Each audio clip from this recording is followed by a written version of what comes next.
You have reached the Baton Rouge Flight Standards District office. The office is presently closed. If you are calling to report an accident, please call 817-222-5006. Our office hours are 8 a.m. to 4:30 p.m. Monday through Friday. If you know the extension of the person you are trying to reach, enter it now. Otherwise, please press 0 to leave a message. Thank you.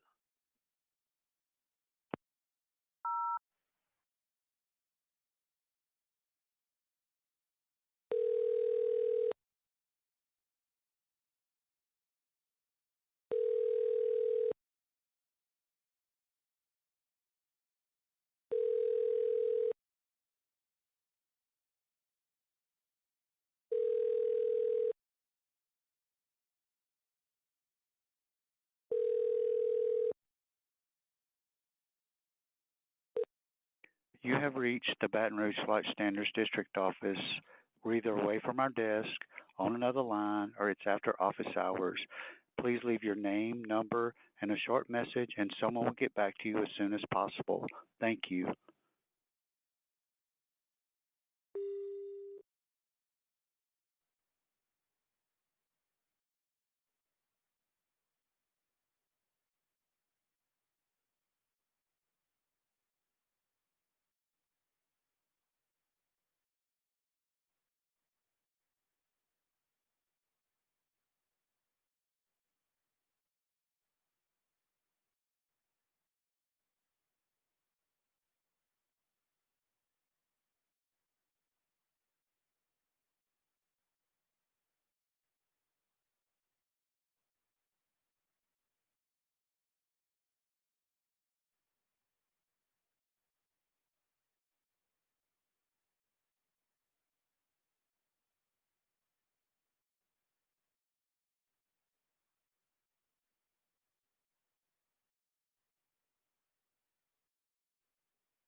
I can't hear anything.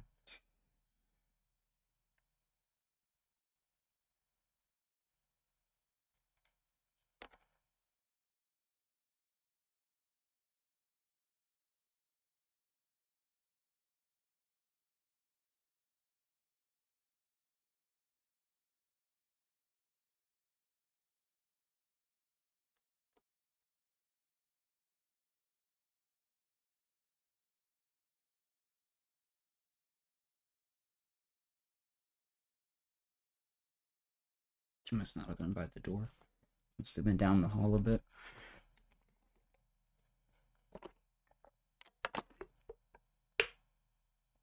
Oh, or was in the other room.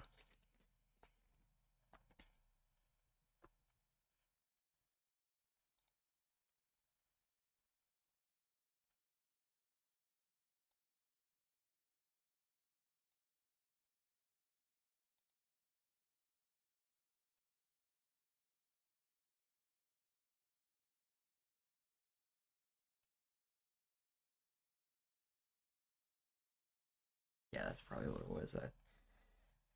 I came in to probably check on something with the bathroom again.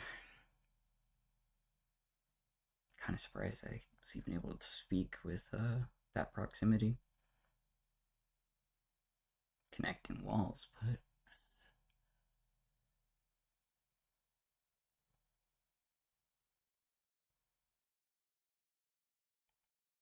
still surprising.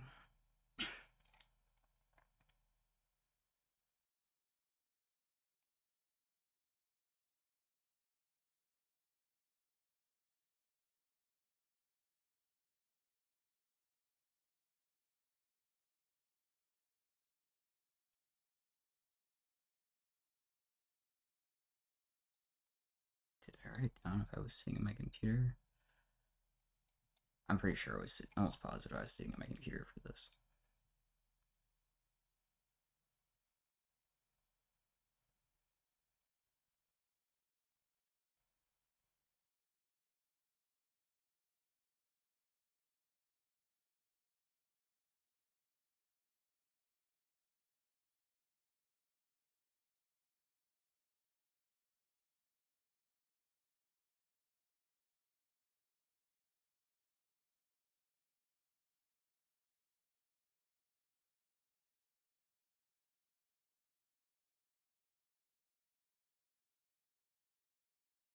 I sit here, it's so loud, but the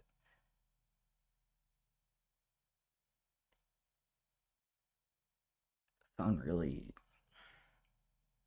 filters out anything that far away.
That clearly indicates she wasn't just talking to herself or to me. I was like, that was like a response to what I said.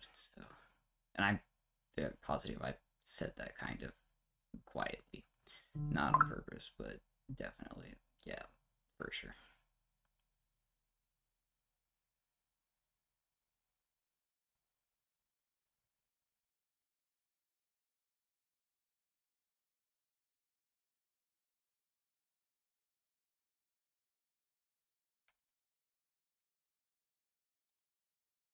Oh, right, I still had. My mic's muted over here, and I was talking and everything too. Oops. Oh wait, no, I should keep this one muted.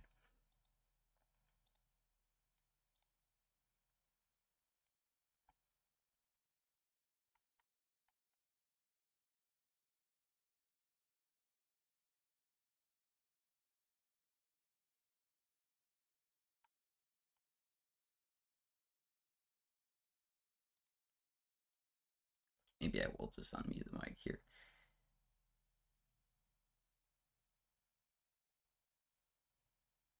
That was about a meeting relevant to me and my lease and everything, and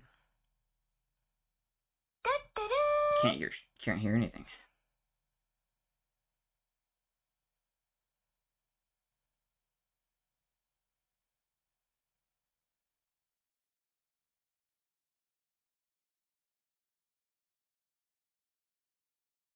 Because I showed up to the first one when we purchased the property, because I was invited, but that wasn't the intention.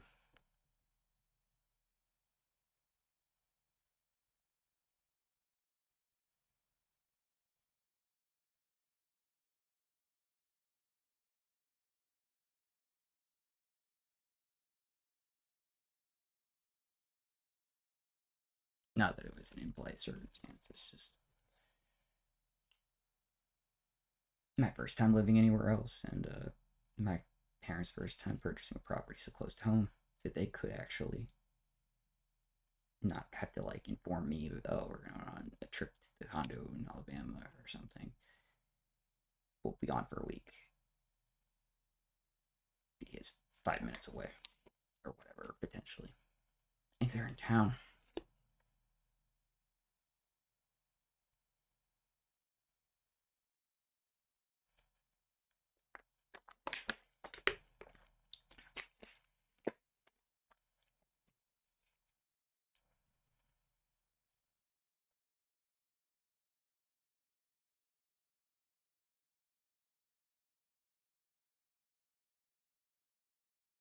And that type of conversation isn't at all unusual.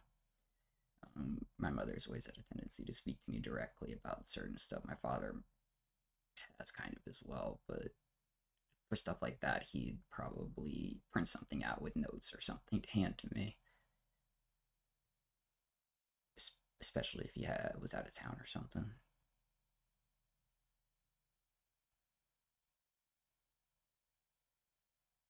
I used to go with him to whenever he'd do stuff like that, but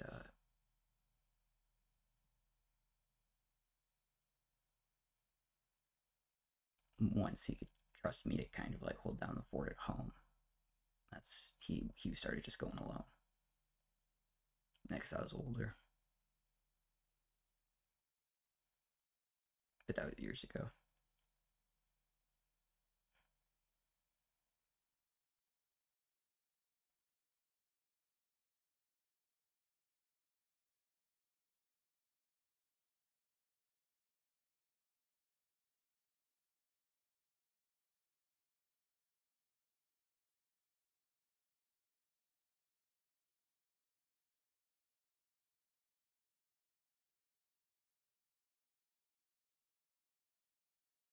I think that was only fifth, and now I have like 10 appointments plus. Oh, I still haven't scheduled labs. No, I have the appointment scheduled.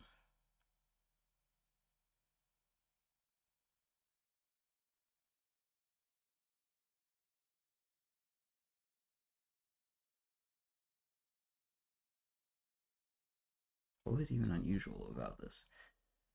Oh, there's the 10 more minutes. But I could have just fallen asleep.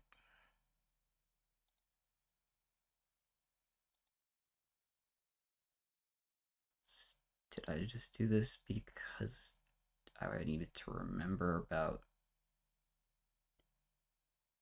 the property? probably.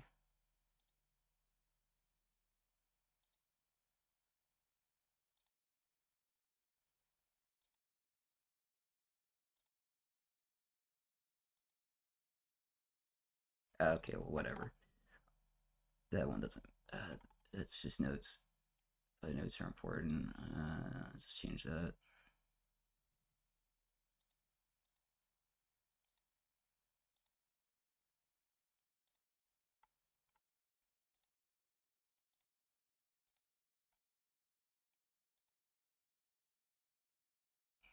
Okay. A different symbol than a check mark to indicate reviewed.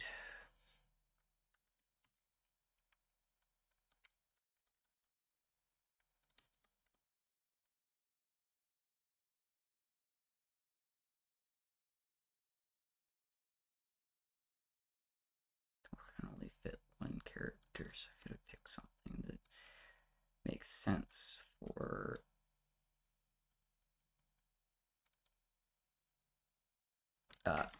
music notes for notes.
Okay, that's 30.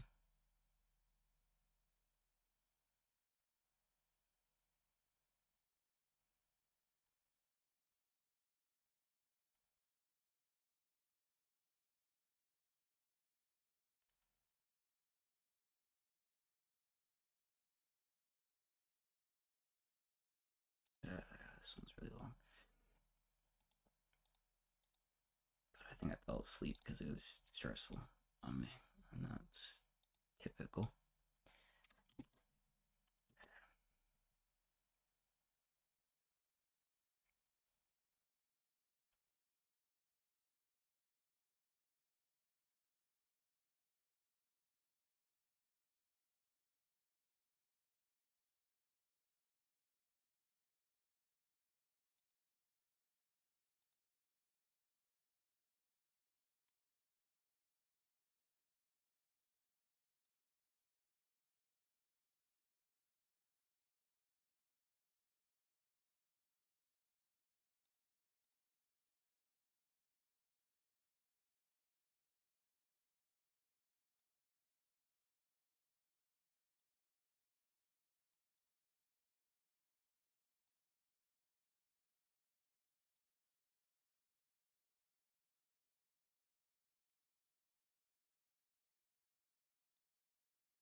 change if I make it bigger or smaller? Oh, look. Yeah, whatever.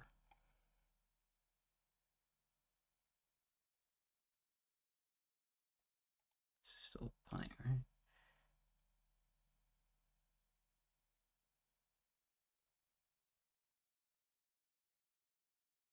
I usually start whenever the alarm goes off and I don't hear anything, or my phone doesn't notify me. Which isn't weird, because usually that just means my mother let herself in, and I was sitting here or got up fast enough to turn it off.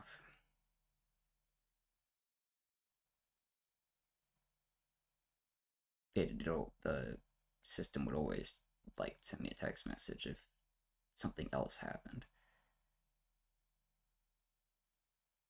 So, just like opening your own door is too fast, so it doesn't notify me.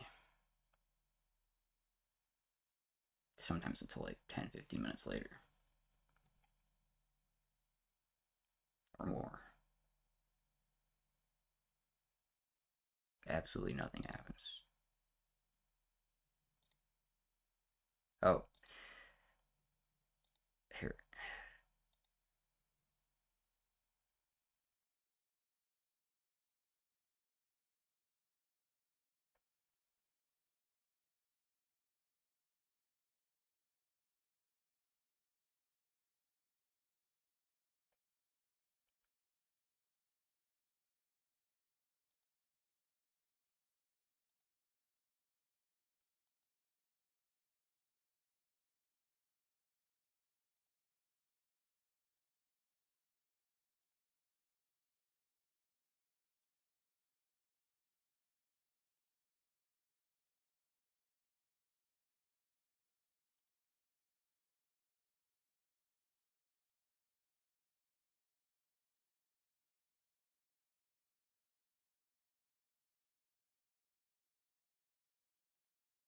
That's when I have the door open.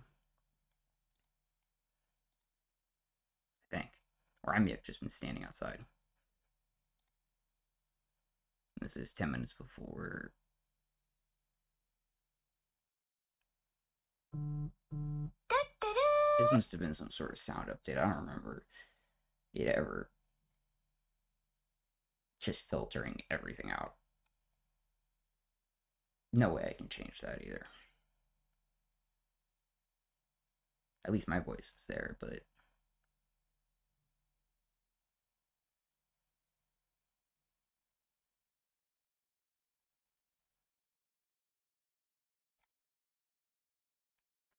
my text message tone is. The phone receives a text message tone. The phone records the text message tone. It sounds loud as hell.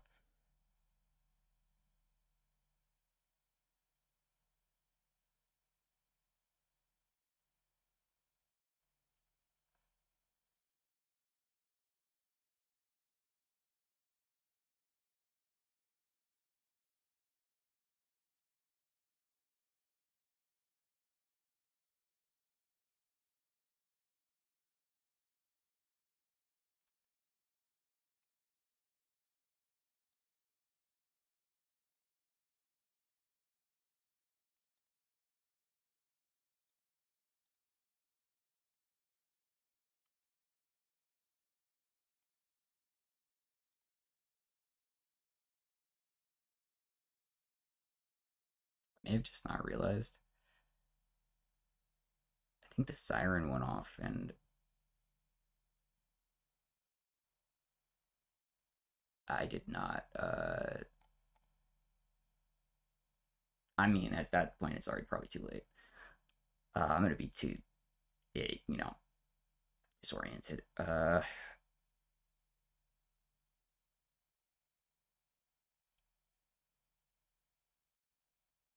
I must have just assumed I had, like, well, yeah, it's almost, if I'm right next to it, it could almost like stun me, and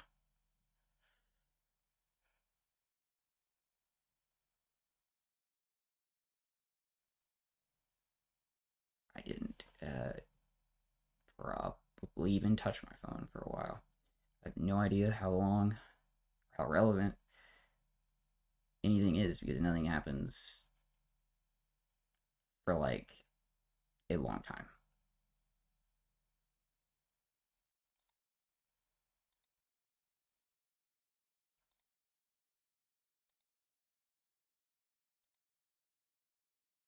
Usually that doesn't happen too. Just like an error or the siren blasts if like in a short burst, extremely loud. If like the doors are opened in a certain order, really fast, and that's like a safety thing. Nothing can be done about that. I read the contract and the technical stuff that came with it, and I realized this is unlikely to happen, but I think it's happened maybe 2 or 3 times outside of a test when it was set up. Or wait, actually, I think when the test happened, it happened like 2 or 3 times in a row. And because I probably forgot to close the door.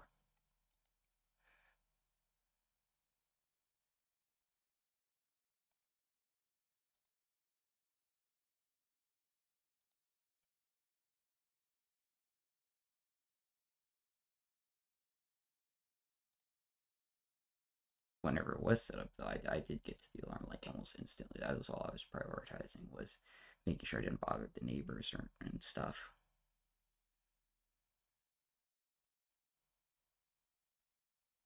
So I think I did a good job with making sure to wait until kids were in school and not in exams, and homeschool children shouldn't have tests to take.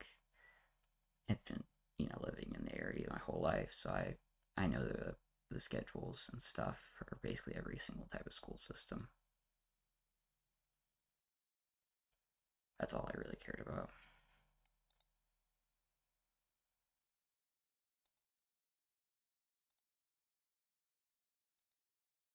And I don't think anybody actually any neighbors were in most of the places. I don't really have a relationship with any of my neighbors, but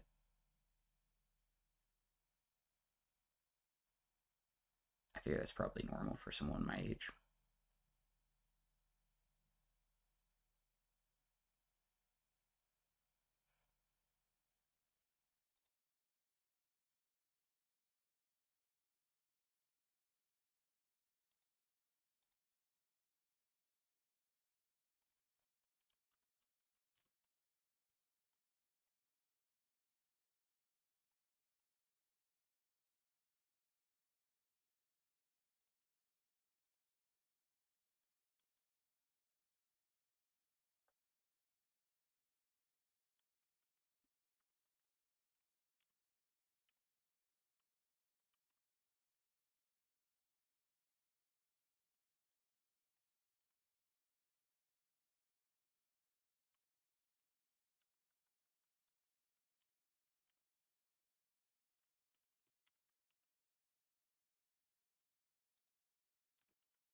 the 21st all the way to relatively the 20th, I guess, September to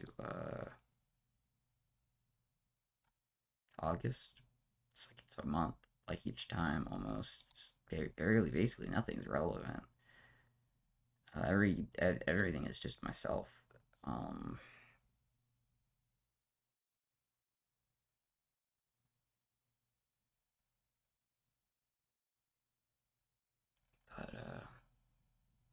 start on this too.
I probably just got off the phone.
Sounds a lot louder, so yeah, there must have been some sort of sound update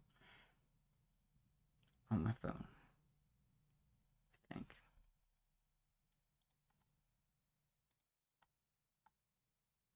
Yes.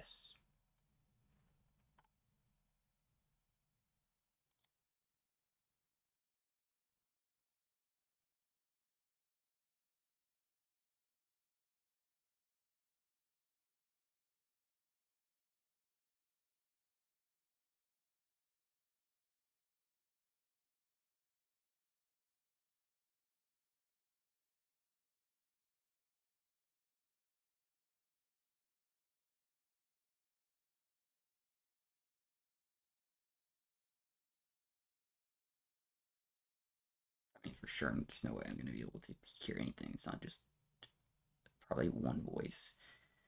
And I know that it has my vocal signature already on file for security reasons, so probably just me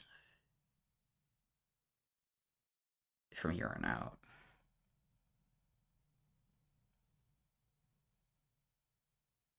But it's kind of normal for most software to do that.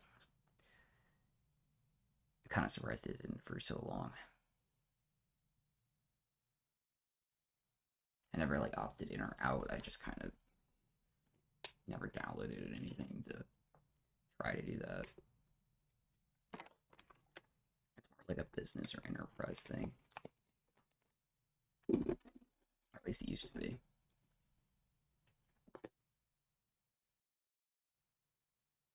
Wow, I sound loud.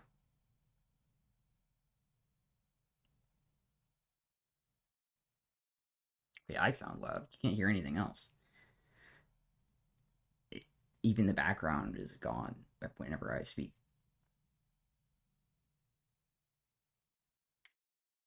Which isn't how it is right now.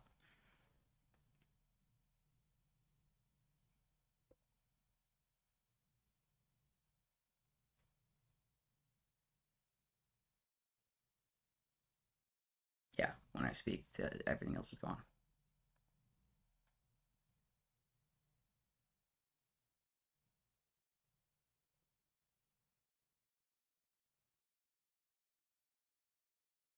I can see on the little audio graph.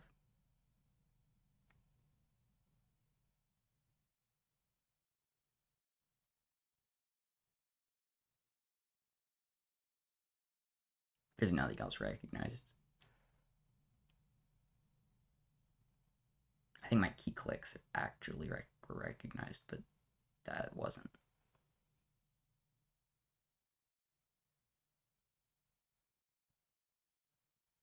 See, that's usually the opposite of what is probably intended. Okay, that was the first time that popped up. And I still can't figure out what it said.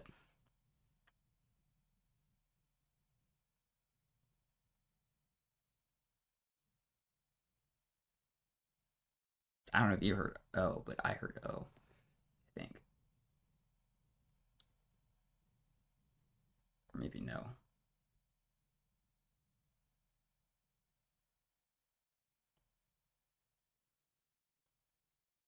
Every voice is unintelligible. It's not mine. It's actually really frustrating.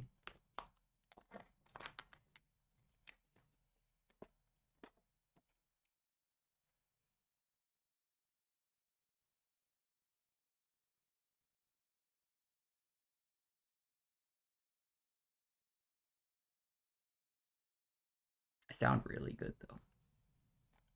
It must have been a good day. I was very tired at the beginning, I could tell. But I put up a good effort here, and I think succeeded.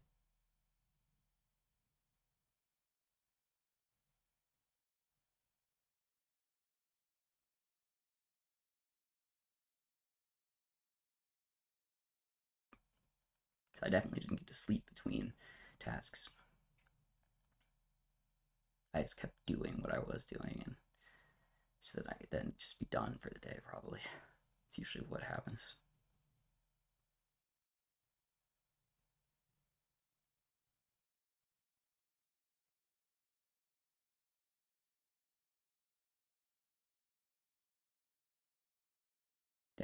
That was me getting up.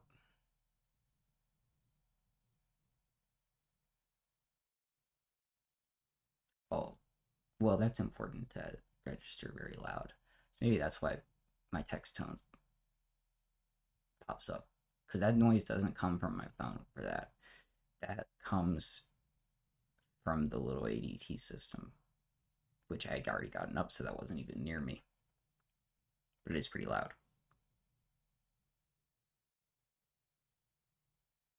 I think it's a good design sound. It's not like too loud, but they definitely put a lot of work into that for you understanding like what's going on, which will be like the door opening.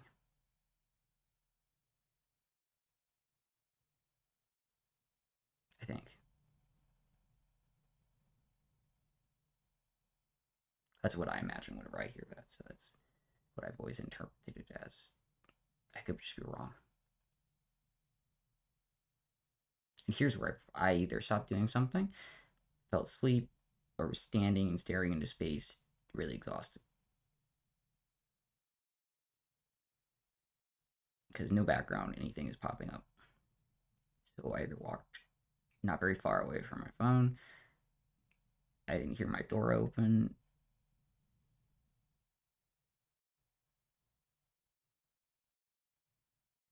Oh, and that's me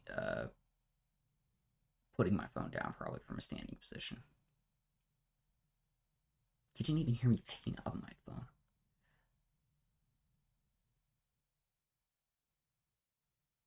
And the chair didn't move again. And that's the sound of it like locking.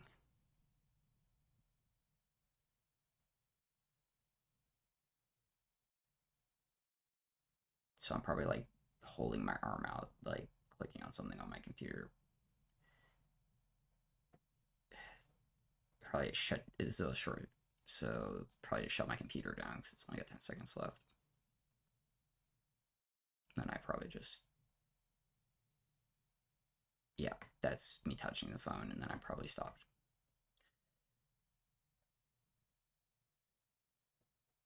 I couldn't hear anything at all. And half the time I'm just really concerned about how interactions have gone with me, and it's really good to document my, like, just now, my own interactions, so how I'm doing physically. Really important. And how the environment affects me. This is clearly a stressful experience, even if nothing else can be heard. And that is actually stressful to me. Because I was hearing, someone was there and it was not quiet. But it wasn't necessarily like probably. Yeah, I mean, like, the police didn't need to respond or anything. It's a short thing. I go to sleep. And I seem to do and have I did well in talking, very well. Even though every time I speak in this manner, it is very extremely physically taxing, and the more frequent it happens, the closer I get to just not even being able to speak. And that's happened before. Sometimes not even necessarily because I'm physically exhausted that day, like I am most of the time. It seems like I have these interactions at the end of the day for many days, but even in the morning before, it's just when too many things happen for too long, like even being spoken to, it's just,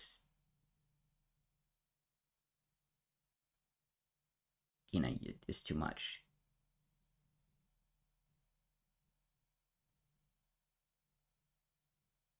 I guess. I only figured that out because I took record of it.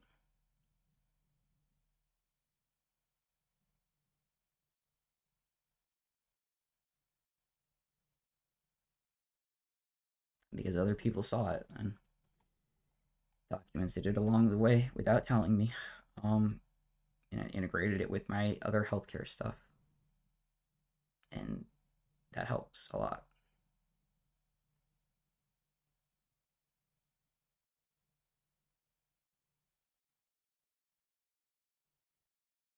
But this doesn't have anything very relevant at all. I don't know, maybe I'll do like a sunshine emoji for it being an example of me doing and speaking well. That's a good idea. There is one that can fit, because I always don't have enough room. Yeah, it fits. Okay, good. I think that's a good standard to go on.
right? No.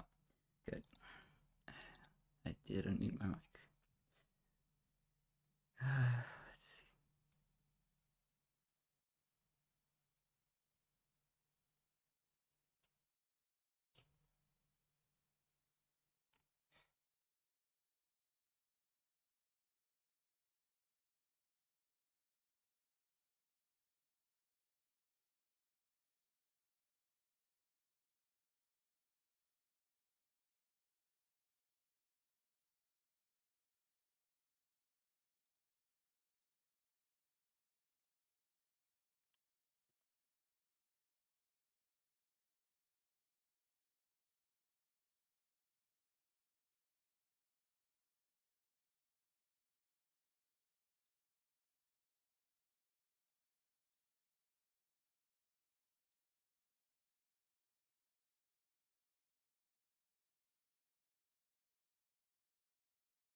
These are all loud noises now.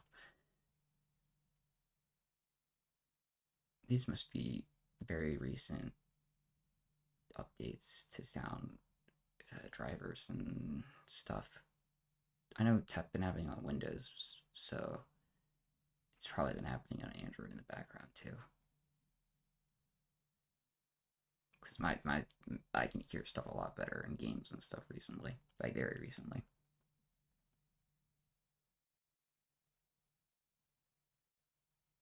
Going like backwards chronologically in time, just 2 months and maybe a week of difference, and you got that's a difference.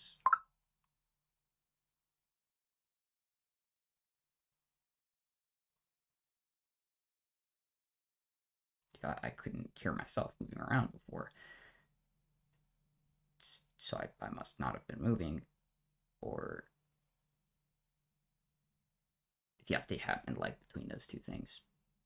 I don't change anything.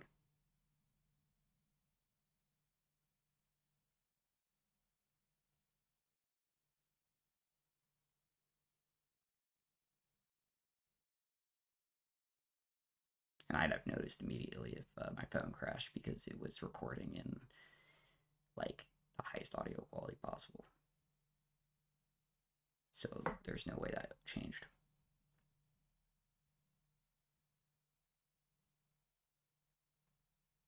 My phone's old and it would definitely crash.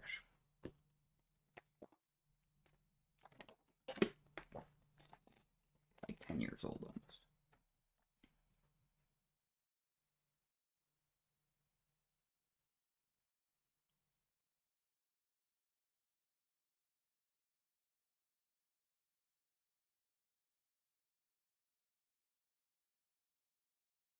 I think that was me touching the phone, and then I heard like a bunch of pops, and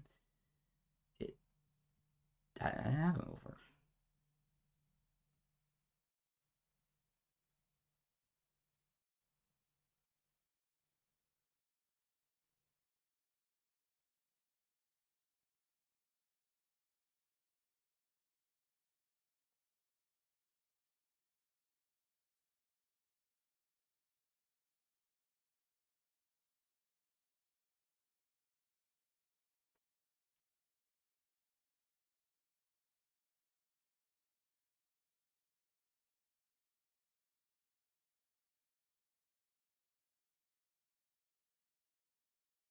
This also could have all been like after anything happened, because I haven't heard anything so far.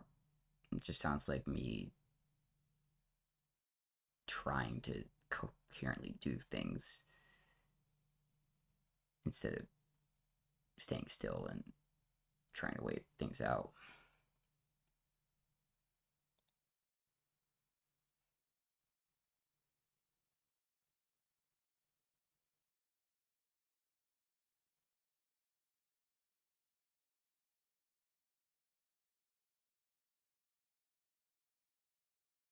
Oh, I guess not.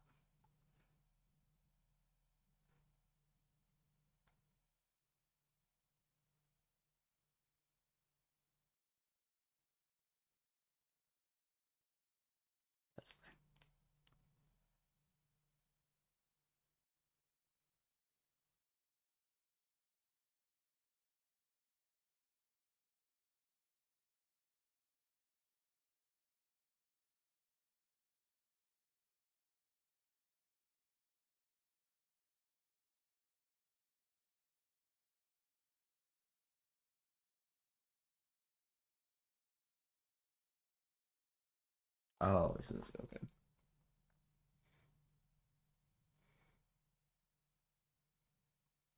We were trying to actually like have a conversation. She made an effort. Can't hear her at all. That bothers the hell out of me because she made the effort, and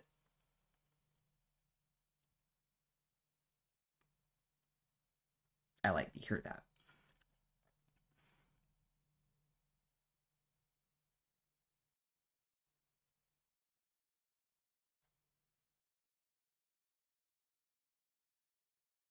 You don't hear anything.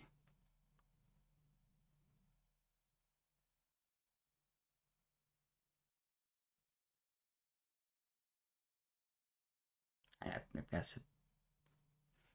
huge things my family has done. There's not much we can do to repair a relationship, but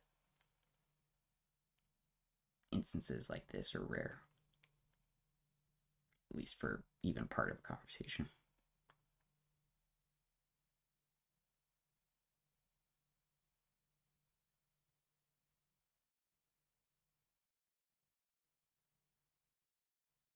And there have been times that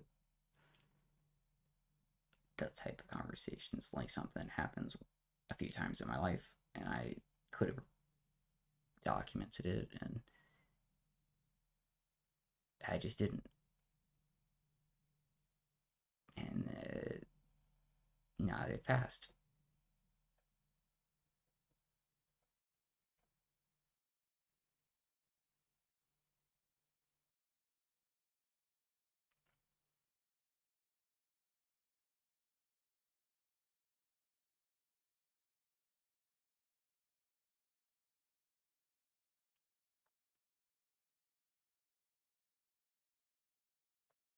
In other circumstances, they can't happen anymore.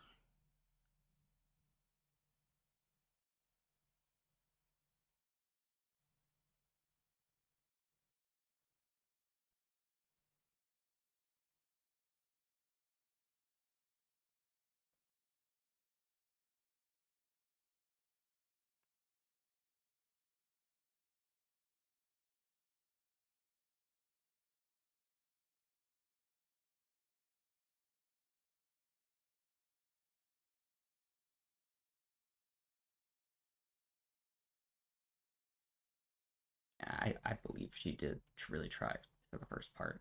It just, I guess she couldn't out to me then, because I remember it, like she just had to say something, and even if it wasn't gonna resolve in any way that would be a good thing.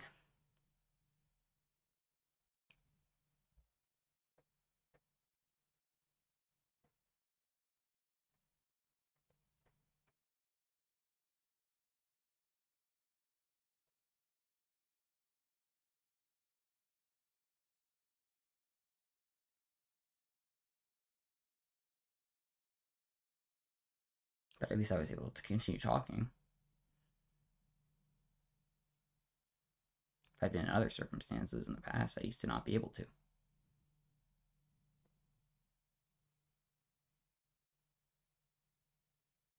Losing access to healthcare did that.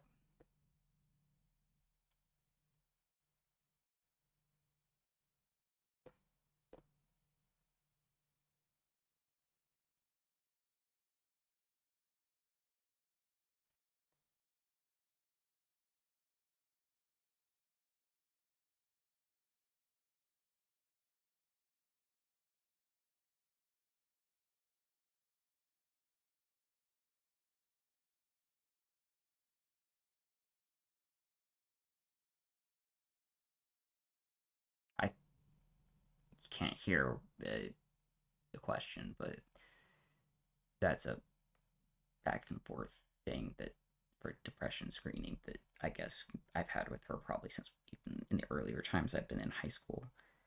Uh, it's not indicative of anything negative.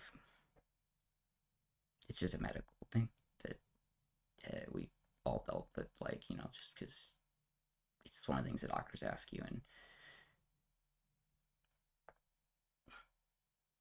I don't mind answering. because I see my doctors all the time. They ask you every time.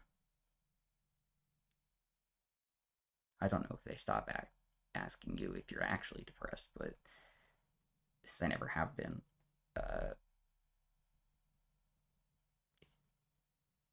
maybe that's why I wasn't always prompted. But I don't know.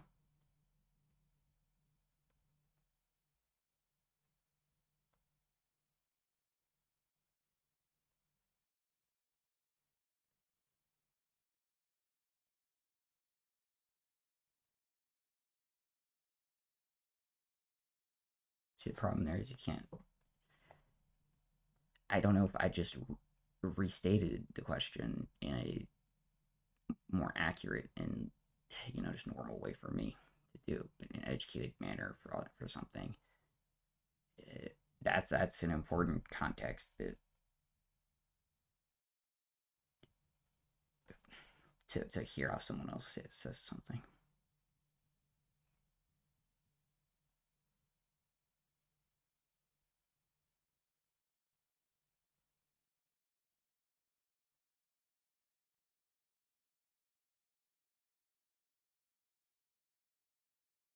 Or there are subtitles that'll pop up if I click it.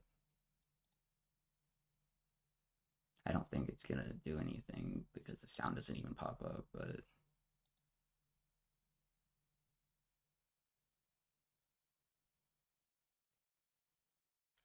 no, it doesn't even pop up with a little like black bar saying speaking or something like it's listening stuff. Yeah, it does for me. All right, well, have a nice day. There's a comma and everything. Wow. Everything I say is just great. And it's not even recorded on my computer. There's the worst audio quality possible, like I think radio from like the early like radio in kilobytes, because I just pick whatever the one is that's gonna make the file size small so the phone doesn't crash. Doesn't pick up anyone else though.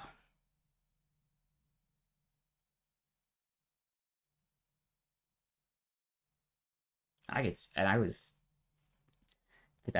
was sitting on my bed, so there was at least 15 feet between me and someone else with multiple obstructions of shelves and things in the way. Well, but no, they're kind of hollow too. I don't know if sound just conducts well in this room or something, but yeah, we were able to talk like it was just a conversation. I didn't sound like I was like even raising my voice.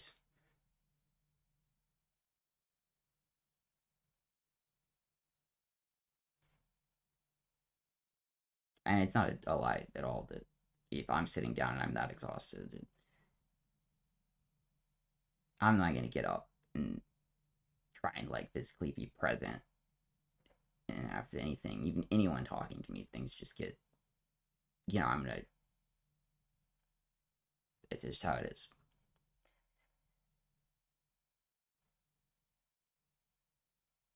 It's not like even a normal circumstance, like cleaning stuff like that. I try to do as limited as possible, and plan to not need to do it. Uh, so we'd be talking like months go by between the different instances that I might need to like whole building vacuum. Something has to be done, but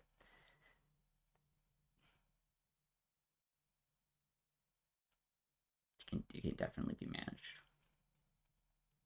It still isn't over yet, so I probably sat there and didn't do anything for a very long time. And that's important. Those gaps in silence, very important medically. They're questions that have been asked by neurology.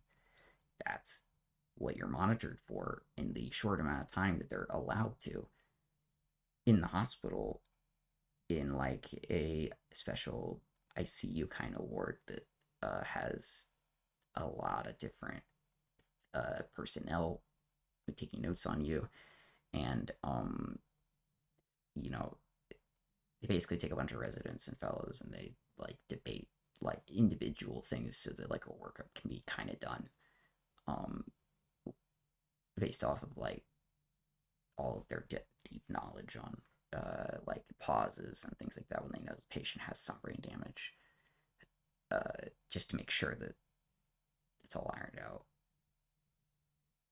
For the patient itself, it's, you're there, you do whatever, and it just happens around you. It's not a big deal to me, but I know what happens in the background and I'm respectful of that.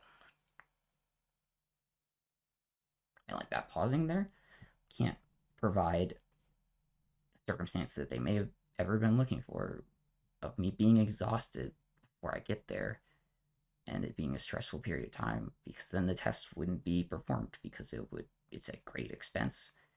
And there are a lot of risks that could be involved with just exposing patients to, well, I did it during COVID, because it had to be done. And you're there for days. It's dangerous in that case, but it's otherwise, you don't do it otherwise. You never get a chance again, and then the patient has a stroke or something and they die. So I guess thankfully it was enough. But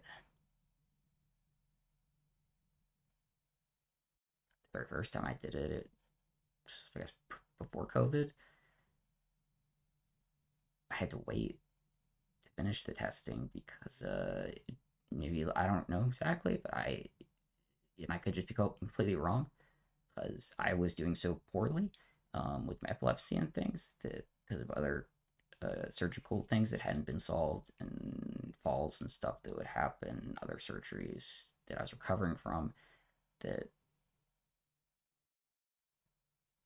I believe I have no records at all.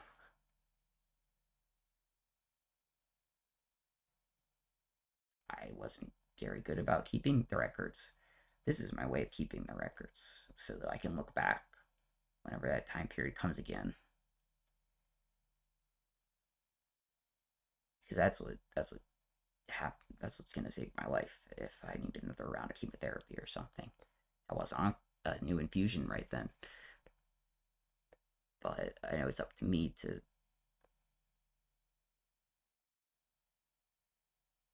handle that, and I can do it. But I can't have everything just disappear because I'll never recover it. Maybe first time around, these types of things didn't exist. Technology wasn't there, but now it is.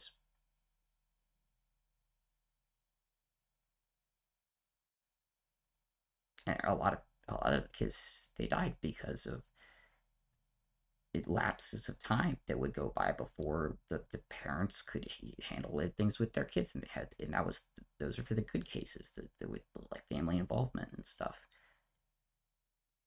And kid could do anything on their own. I couldn't. I did a lot more than most could because I was that intelligent, but there were hundreds of personnel across many states and disciplines due to our rarity and due to me specifically and how well certain surgeries were going. Um,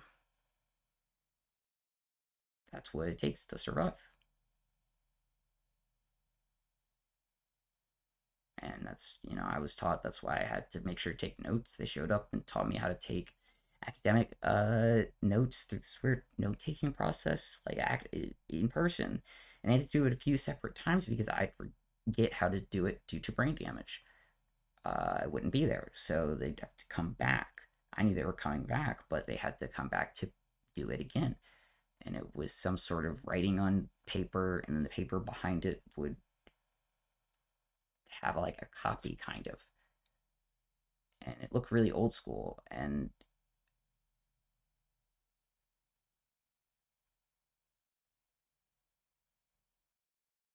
yeah, I wasn't that old, but I was well past the point of being able to read, write, um, doing probably advanced arithmetic, and you know, uh, I guess I had already started doing algebra at that point. So understanding concepts like, the importance of documenting it and doing it and sitting there and doing it that was hard. It was like extremely strenuous and intensive. And that's why I remember it. Um, is because of that reason.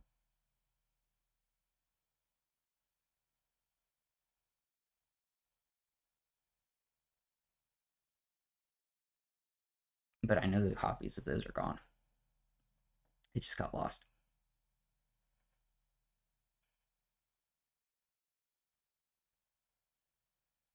It's what always scares me about other circumstances happening around that don't have anything to do with me and or anyone. And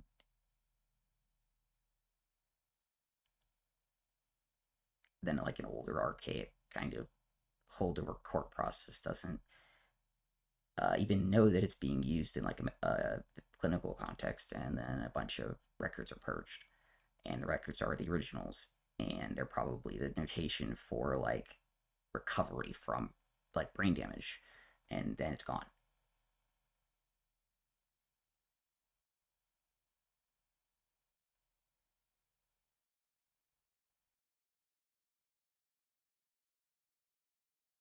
And none of that was requested to be done by any organizations or my family or me, because they tried their best to preserve everything, but its technical limitations were just what they were.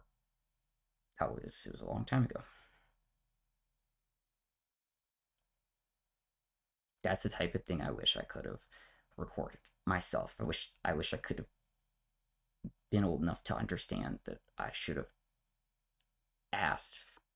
I even had a video camera back then. I used to walk around school with it, encouraged to do so to remember how the school was because I couldn't go to school a lot. And I didn't really feel that was 100% necessary, but I just played around with it, and I bought that myself and money, and it was designed to make a little to be US like the camera was a USB stick and it like plugged into your computer and then it uploaded early like influencer things kind of and targeted I guess towards kids and like or yeah kind of for my generation because that's what we started and the thing had like its own screen and it was kind of a big deal at the time. It was cheap, not a big deal anymore, but you couldn't even record with most cell phones back then. And this was like I don't know what video it was, but like I pretty much will go back and look at myself, just staring at myself and things like that. And that's important, at least to me.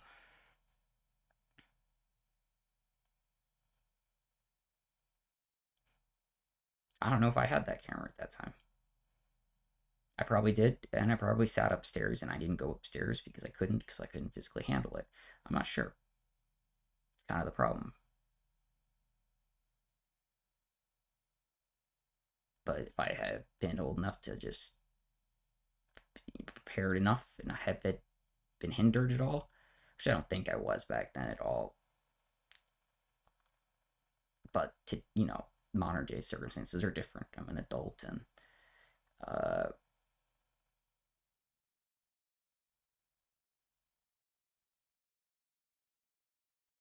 that's just not the same type of landscape. Probably for the better, but it's still pretty dangerous in that regard.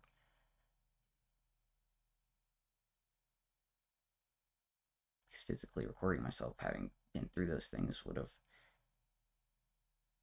the amount of times I've been asked questions about it having or not having, or did someone, one of my parents record me, or things like that's what's normal nowadays. The kid has seizures, the parents record it, they bring it to the doctor. And so I still get asked sometimes because I've shown other recordings of my parents taking of me. Uh, but they really needed was, progression of things. See, with cancer, and treatment, and just so they could differentiate and have the best standard of care possible, like immediately, because my circumstances were clearly worsening, even if I didn't realize it, or did realize it, but then would like unrealize it and realize it kind of constantly, as depending on what was going on. And I was like, I don't even know if 2018 is the right year. It might have been 2019. I don't remember.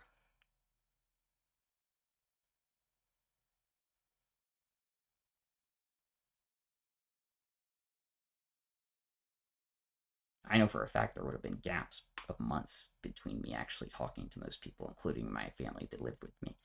Because it's just like you're on autopilot almost.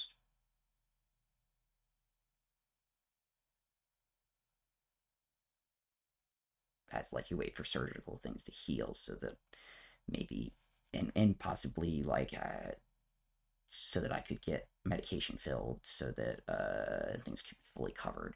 Because I didn't even have my medication or a seizure threshold until 2020, what, 1 or 2, consistently.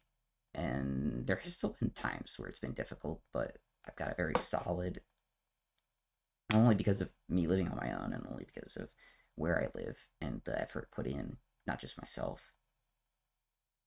I can go every month and I can feel confident.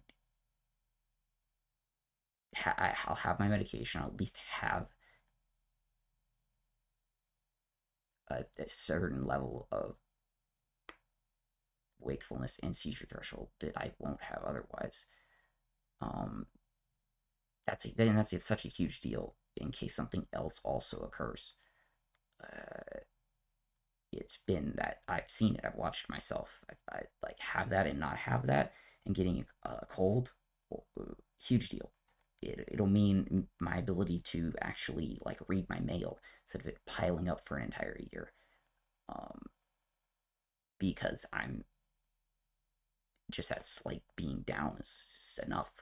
It shows the frequency of me contacting physicians and actually handling medical stuff. Like, so I'm only reminded I'm supposed to see the ophthalmologist on Wednesday by the registered nurse because she's going in detail through my charting and probably seeing someone else having said, make sure to ask him about this. He'll forget of some sort because I've got kind of an idea that I'm pretty sure that's been happening. And that's only because of technology.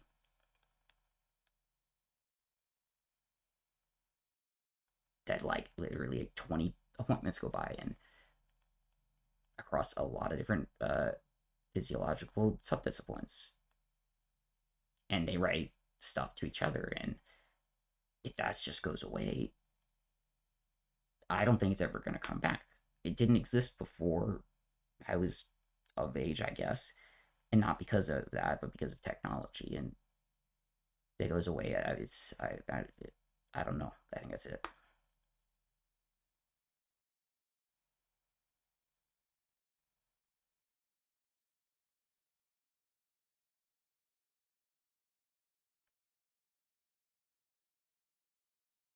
And none of the stuff exists from, besides what I personally have, which it seems like over time keeps dwindling. Like there's only seems to be effort to take away the remaining anything that I have in physically that or my ability to keep it for the future. I don't know why, but none of the same type of notes or any technology associated with it that existed back then. So they can't recover it because it wasn't there. Like those types of things just weren't done. They didn't teach the doctors to do it. And if the doctors tried to do it, they seemed to get like punished almost. It was ridiculous. It was crazy. I don't know why. And that wasn't my parents' fault. That wasn't mine. It just was like, I don't know. Things have progressed in a positive way with healthcare to probably the largest extent in the United States over its history. in the time that I've been involved.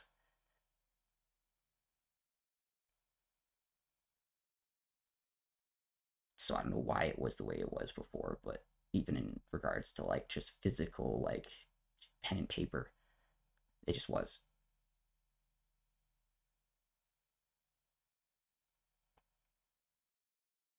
Because they definitely can keep every piece of paper forever. Congress is great at that. The Fed's paid for my stuff.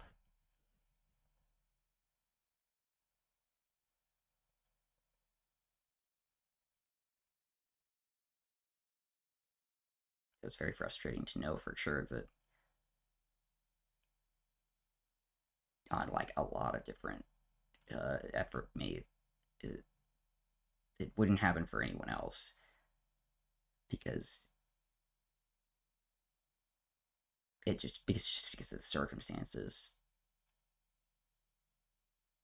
no one could actually find even an archaic record of like the newer technology related things that they could get with the medical charts that if they had any that existed in the old way, they'd have had it for me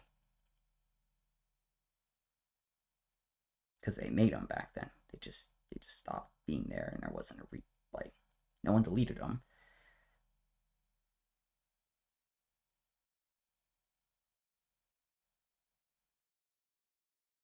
I think.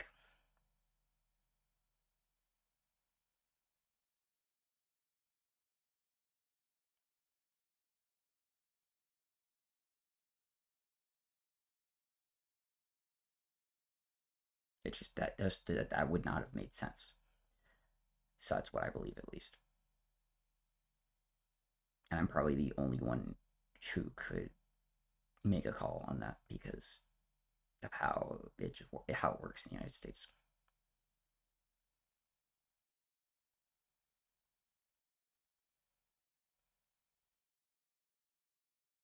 I guess I should mark what this one is too.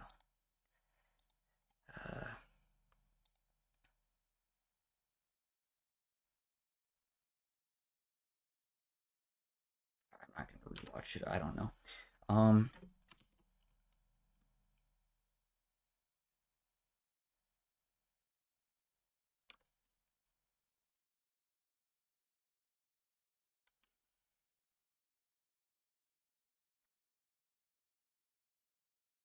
Might not make much sense when I'm putting the okay, that works. Human brain symbol because of previous entries of myself into preserved human brain project study for Americans, especially ones who are children at a certain age who will then have something happen to them, like right before I started treatment. That's when they signed the paperwork and stuff for that. And they published actually on it right after too. I was one of the last ones in. It's just school records and standardized testing stuff that's included. It's not a big deal, but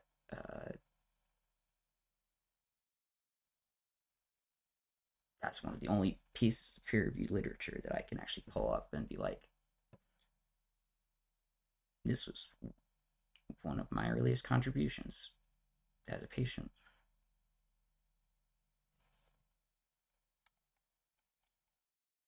So at least I'll remember that.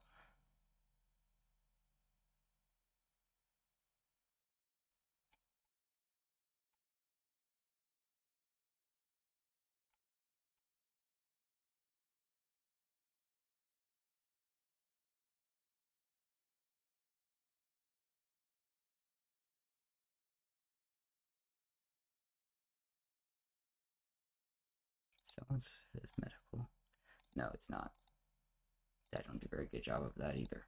But I'll do medical so that I'll at least be able to know that that's something medically relevant, which I don't know, everything that went on, yeah, that's medically relevant because I was not doing very well then. And I also explained verbally why I wasn't doing well, only because I was asked. That doesn't happen very often. I just won't answer properly if I'm in that level of exhaustion from a few days of doing a ton of intensive things like I was there. That shows that I'm overall doing a lot better. I could not have done that 3 years ago. I couldn't do this 3 years ago. That's why I wasn't doing it. I was building up to it.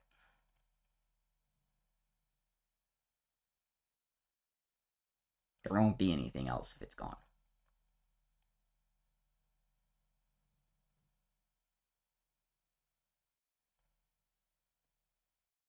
But I don't think it'll be gone. It doesn't make any sense for why that would have to happen to me.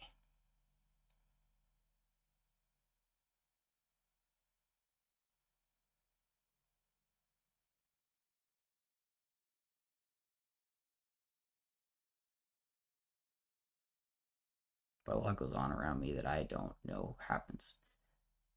And most people probably wouldn't even believe the extent of that.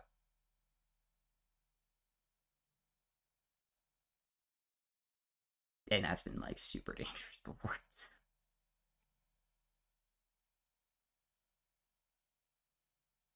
Not waking up during fire alarms, like or like air raid fire alarms in buildings like camps and stuff, having to be carried out, like just because of that, like rolling back over and going to sleep again while it's going off, like, and it was like an actual fire response too.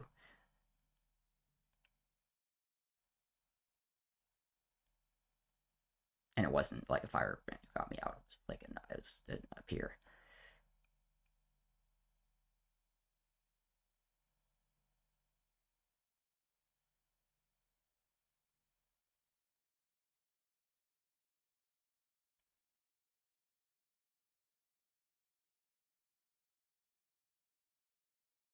Even though there wasn't actually a fire, but there was like a critical failure.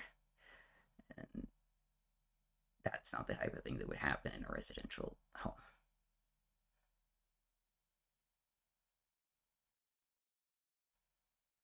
It's like barracks sleeping, I guess. So, or like a ship. So it's a different circumstance.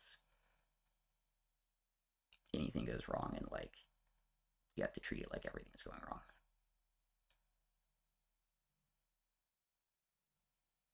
I probably knew nothing was going on, and that's probably why I went back to sleep.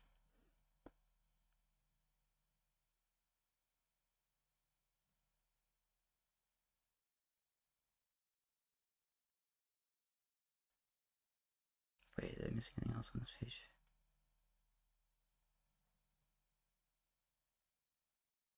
Well, I don't think so. Another, so 60.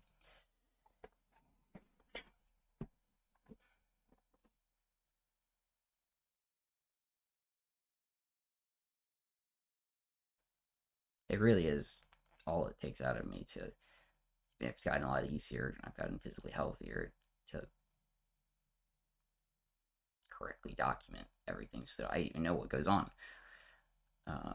But I don't like reviews what goes on just because it's really traumatic to reinforce things. So if I wasn't doing very well, I'd be avoiding interacting with anything, even though it's beneficial to do so, just in general, and I'd be putting it off, but allowing it to be there for like a professional to review, I guess, like a social worker or like a PhD psychologist or something. That's how I learned about that. And that's good advice that I've followed, but I wouldn't say for anyone else to do it, but in my circumstances, it was important.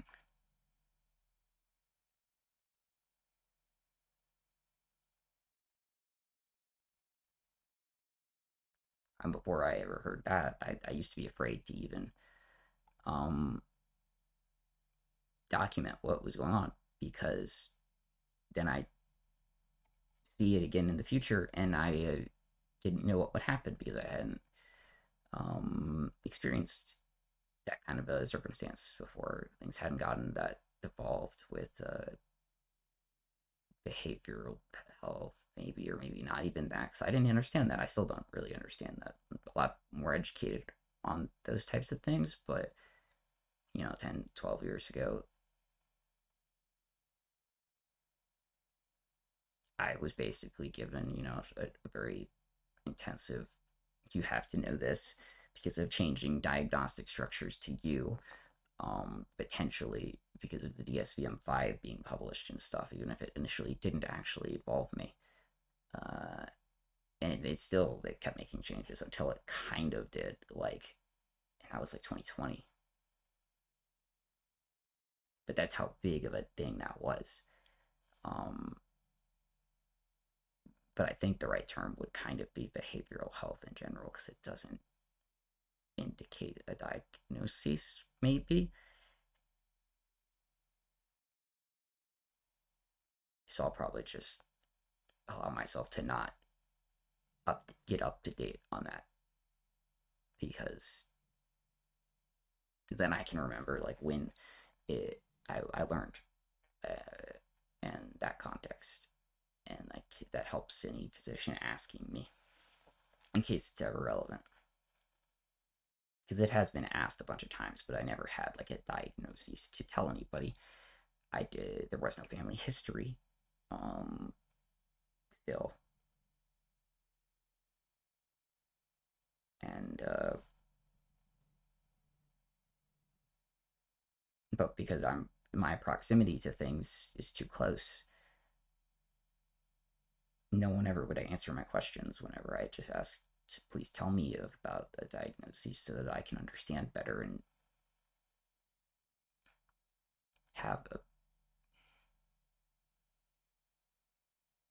act the way I'd want to act to provide a better environment, because I still lived with my family back then. But that's not how it works. That messes up other patients' potential diagnoses and things, and even if they're not their doctors. So they immediately, it's even if you have a psychiatrist and stuff, you're not supposed to really press further.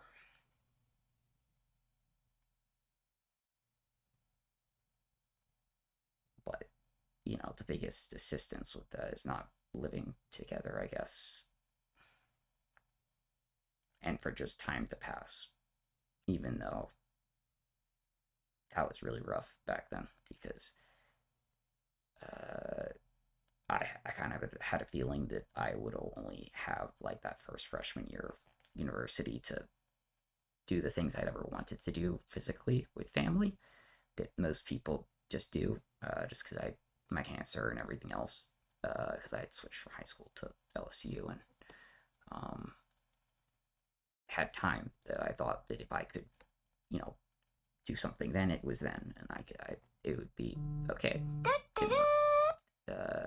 But it just it wasn't in the cards, kind of a thing. That would have needed 10 years, probably, especially due to my medical circumstances, which then the epilepsy just became forefront, and surgeries and things, and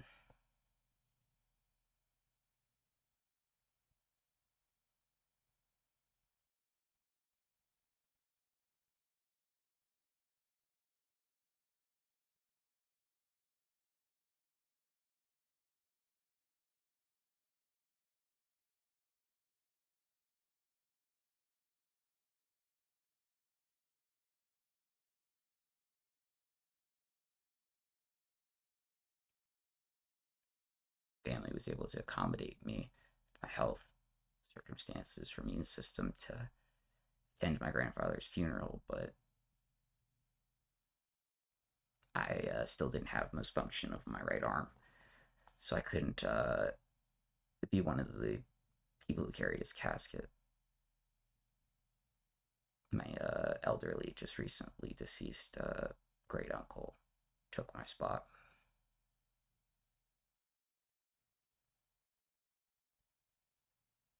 and he just did it on the spot and did a very good job of it.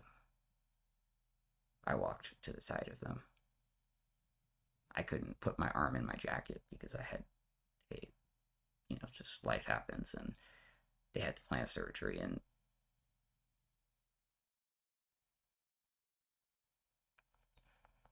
that's just how it is. It's independent of everything else.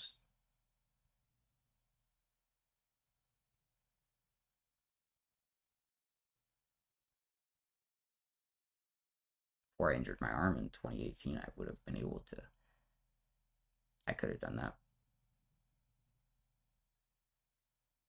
And my family never said anything about it, but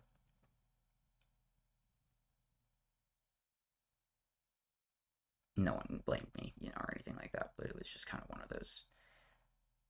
I don't think extended family really realized that the extent of how much I was injured.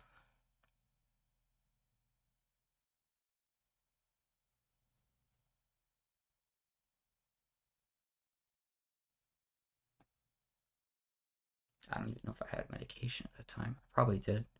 Probably enough to stay awake for the full length of the service, but I may not have, because I don't really remember the whole thing.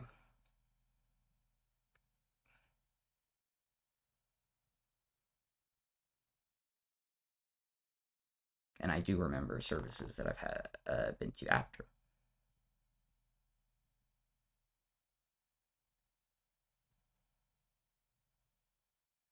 The more locked down my health care stuff has been over time, and the more documented it has gotten, and the greater body of reference that I've been able to provide, the faster and faster I've been able to immediately work through issues with insurance, in the state's Medicaid has just passed things like that. Sometimes like that week, that day, they have people assigned to me right now. It's like things are just, it works. That's how it's supposed to be. It only isn't if the patient can't initiate so much on their own, and that's very rare. That's me. And that happens the second things become unstable, around me, but not anything to do with me. So it's always those types of things are common. When children transition between different schools, when they move, when you go from middle to high school, when kids in public school have the special thing that they do for the kids for accommodations, when that changes, or it did change, because I had to be educated on all of this, so I would know how to answer questions in case, so that it could save my life.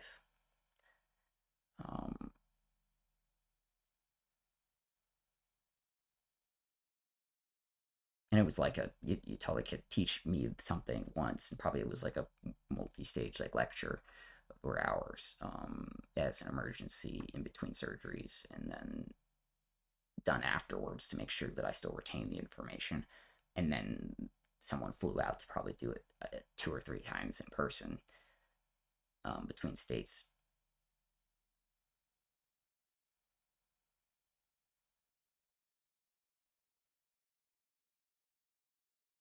It's a normal thing in the United States for childhood cancers.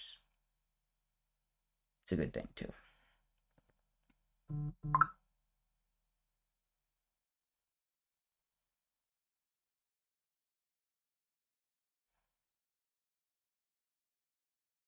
There's nothing else in this month.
or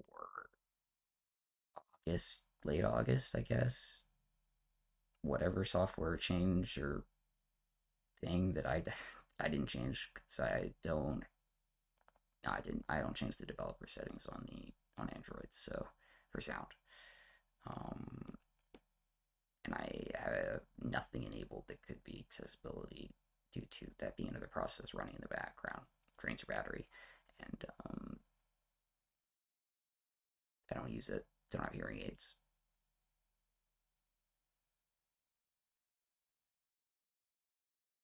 So anything before like August 30th, probably 31st, or whatever the last day I guess would be of August for 2025. I'm I'm positive that there was some sort of probably security update for audio, or just audio got better because someone published some sort of new audio thing, and that's why. Maybe it's not something everybody can tell. Like I didn't even realize it until I started looking at these. But it's definitely a serious jump forward for it to be integrated like this. Like you don't get stuff like within the span of a week or so. Like one thing changing, potentially not with apps updating. Because I don't think any of my apps on my phone ever update unless I manually do it, because I'm always out of storage space.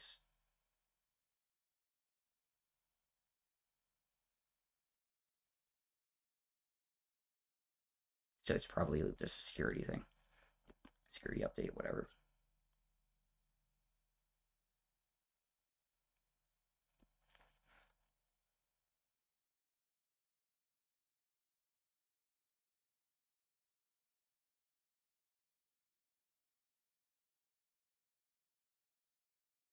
There's nothing happening on this one. I have no idea what's. I probably sat there and was asleep.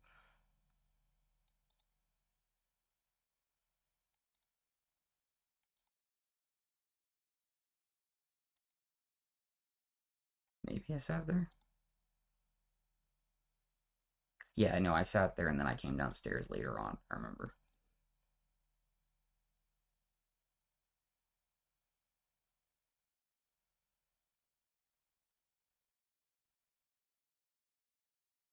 Did I open the door for this one?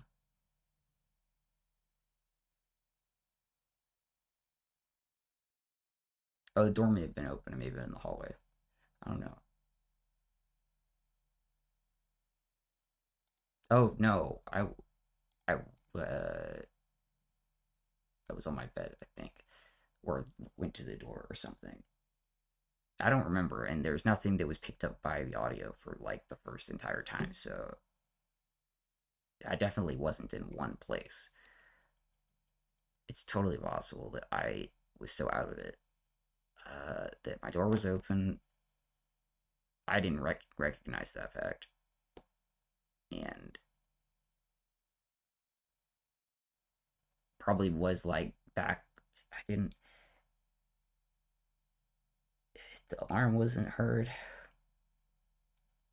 There must have been a significant period of time before my mother was done doing whatever she was doing, and I was literally sleeping. Probably like just disarmed it and then went back to sleep, and then she came up like a certain amount of time later, and I have no idea what that is because I should have,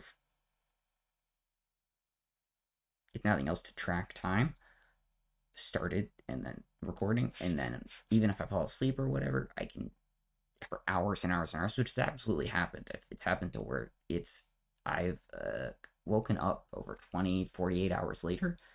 My phone crashed, like charged itself, and I got charged and then rebooted it, and then realized that the first thing that would pop up because it crashed again immediately is the fact that it was recording basically that whole time in the background, or at least was demonstrating it as like a timestamp, even if it probably didn't record anything because the phone was off.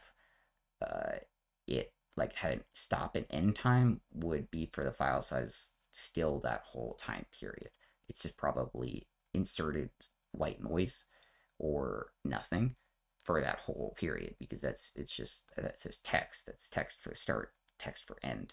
but it doesn't actually have to be written to the drive.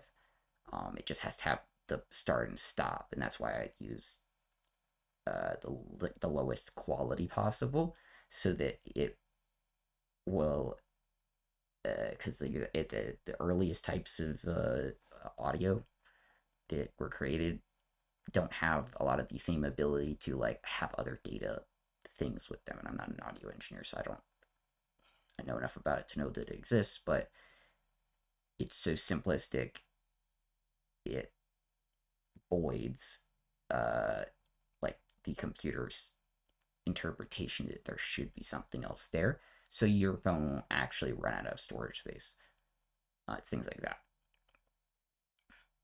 So if this is an example of me not at all doing what I've tried to am very good about with muscle memory, of just timing myself so that I can figure out what happened. Which could have been who knows how long between the time that, because I was dead asleep, and I wasn't doing whatever I normally would do because I was still too asleep.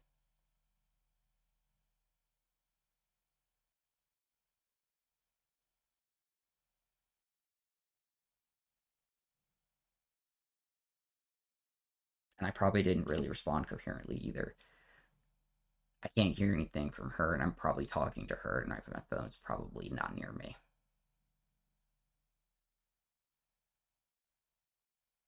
Or I'm still near the phone, like talking across the room. Because I'm usually always, I have to keep my phone like plugged into charge basically, or else I'll forget, and like then the phone will drain and it turns off, and I miss calls and things. Or the alarm ends up tripping itself a second time or something, and the phone's dead, so I can't handle that. So I'm very good about typically it'll be in a certain location, and my voice does not sound that loud here, and I don't hear anything else. Well, kind of. No, not your shit.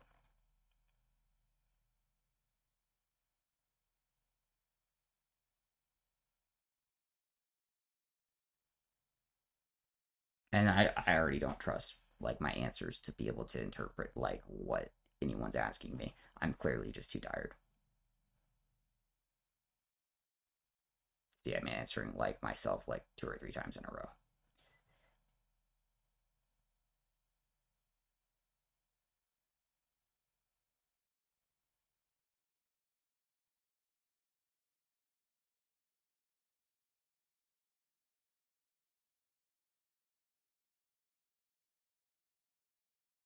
Oh, the door is definitely open.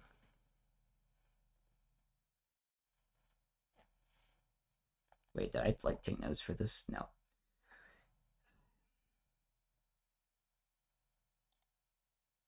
She might have taken a photo or something and physically showed it to me,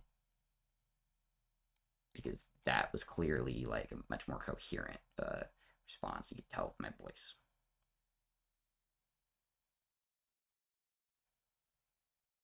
I was standing up for that, definitely. I was probably sitting before. I'm probably sitting again. Oh, my bad. And that's not me, like, I'm not screwing around with that. Like, that's, don't have my medication, don't have circumstances set up. That's what brain damage is.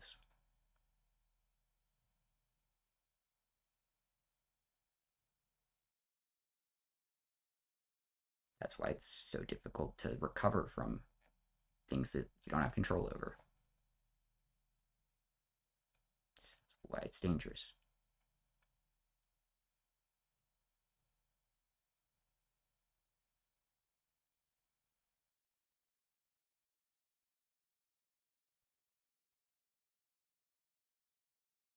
So if any voices are just completely unintelligible, I'm barely registered.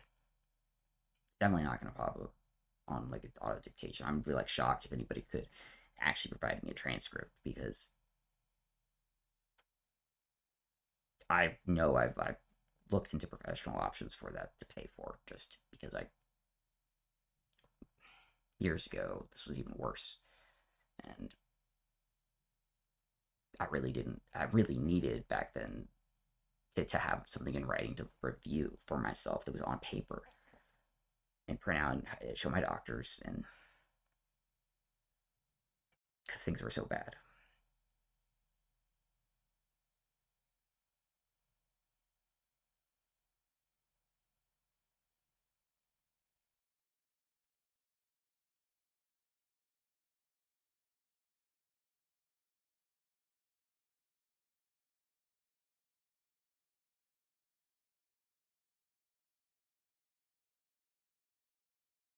And it's the same way too.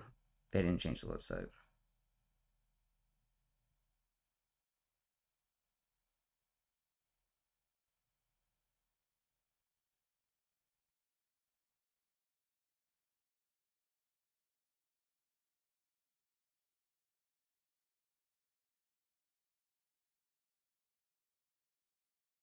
I actually don't think they have recovery options anymore. You have to go in person.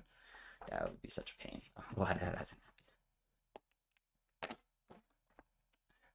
I guess a bunch of stuff always changes every time they can do technical things in the government. And between now and whenever this was, I think they locked all of the federal accounts. You have the IRS account, Treasury account, whatever. You now you have one account. It's still the same thing for me because I was always using that, but I don't think there's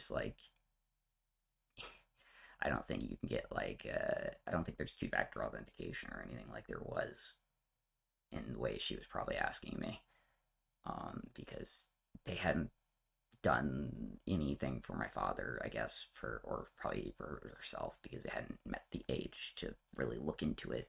But I had to be on Social Security's site and stuff, and I'm always just one to register for a site. I just knock out two-factor authentication. I do whatever right then and there. Most people still don't. I don't know. That's a normal thing to me. I have it for everything, even when it screws me over and I lose access to something, and then I have to go through days of conversations or weeks to regain access or something. I don't mind.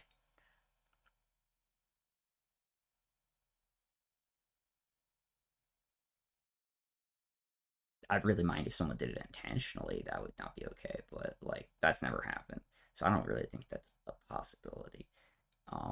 It Now with someone like me, it's just I'm too young. Young people are just expected to where it's yeah, that this person is not senile. They're not there's no reason to just lock everybody out of their thing. They whenever all the possibilities of them coming to harm could happen from them just not having the thing. Even healthcare accounts that I've had, I don't know, auto lock for whatever reason, probably legislative, or the government shut down in one state and didn't in another. It's totally possible. I was able to just get back in within I don't know, half an hour. Not a big deal.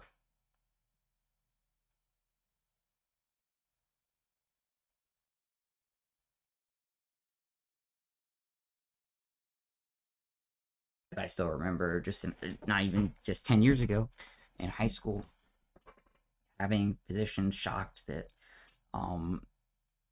they couldn't see certain things about my own, at that point, new healthcare accounts, because I am too young, and it prompts you to do all the serious stuff up front. And I had the knowledge of all of that stuff, being a software engineering major, and that thing was just normal to me. So I was just like, wait, what do you mean? Can you show me? And they showed me, and they were I was like, oh, wow. It's that rare.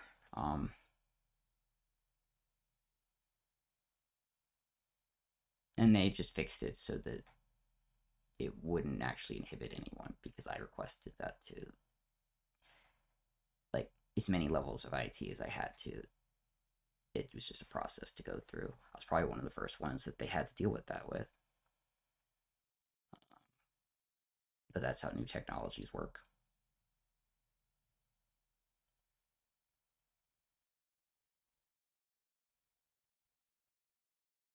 I know what I look at whenever I have accounts on stuff. I'm very confident with my knowledge on that because I've been asked so many different questions on certain things like that. Accused of things about stuff with that. Not really appropriate things. But I know what I see. I know a lot more about what goes on of what I see. Much more than most people.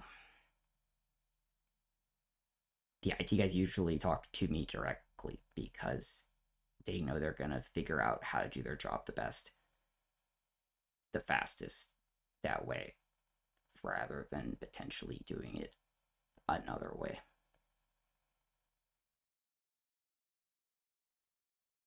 It's like that obvious.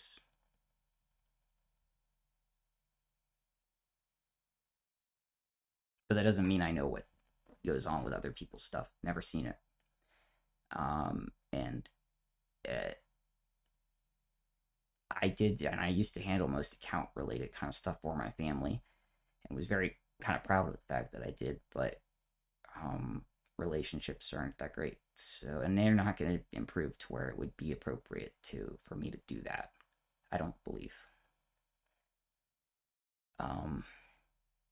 So I wouldn't even offer that, even though I did. I tried to actively participate with my family and have a role, because that was a healthy thing, kind of, and I'd helped my relationship a lot.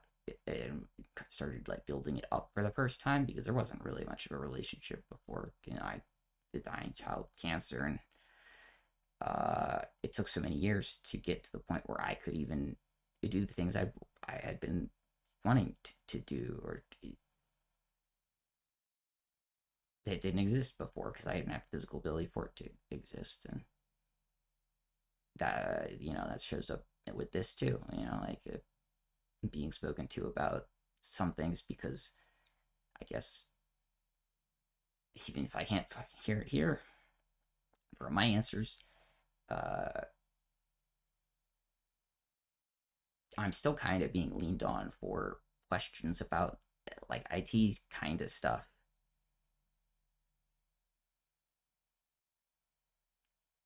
I did at one point was heavily involved and heavily trusted. The only person my grandfather went to make sure it was done and something was handled that was that important well was me.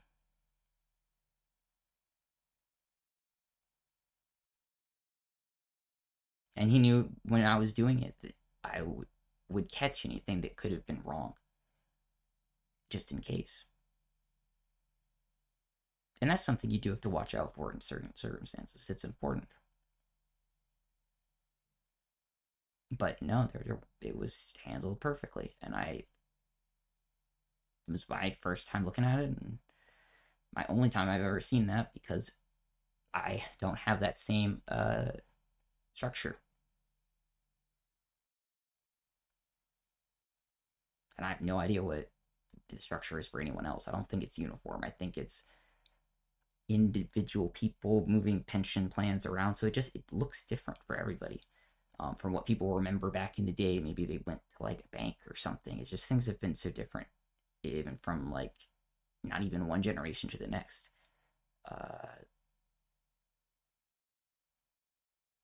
That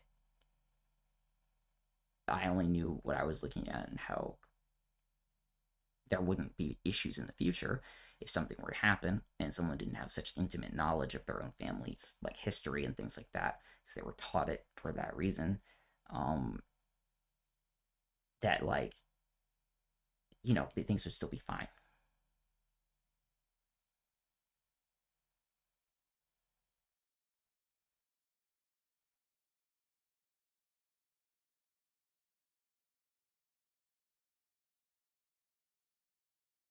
I don't even know if I heard the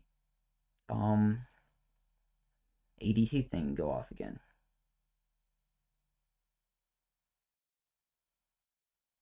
It may have. I heard myself sigh there, kind of. That could have just been me breathing. I'm probably asleep.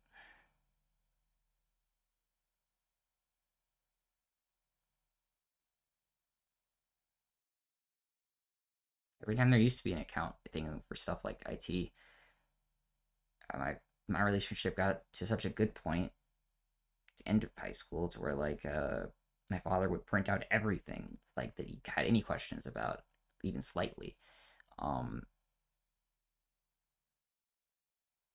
because it, he was trusting my continuing to grow knowledge as I entered for software engineering. I just knew so much more than at the time anyone he could ask, even like at like, his firm and stuff. Um,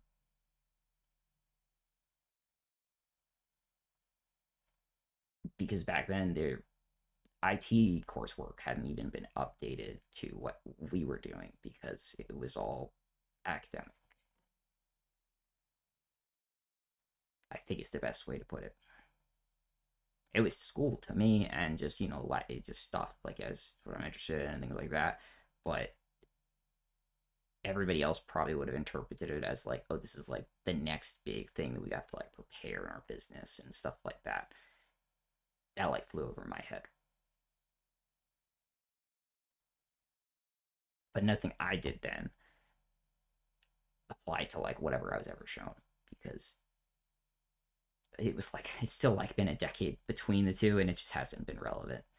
Um, and I could actually answer why. I just am not going to go on a tangent for that while I sit here and watch this like white noise. Or not even white noise, there's no actual sound. That shows just how good background noise is parsed out. Because I don't have it set up to cut between different like recognized voice on recording because that uses more processing. If you know for sure that like that's gonna crash your phone eventually, it will crash. The whole thing will be corrupted and it'll fail. At least on in my circumstances, and it's not worth trying to get around that. It's not like it's a phone. It's not. I'm doing other stuff with it. Talking to emergency services. I have it's using my location. I'm receiving text messages. I'm doing what like looking at my medical records. I'm faxing like the doctor while I'm sitting there, or like someone else is like on the phone with me on the same phone. Um, so like it has to do as little as possible. So this is not just like inserted white noise. It really does not record or register any sound. Like there's sound, but sound is like I can't perceive it. I have pretty good hearing. Oh look, there's me closing my door.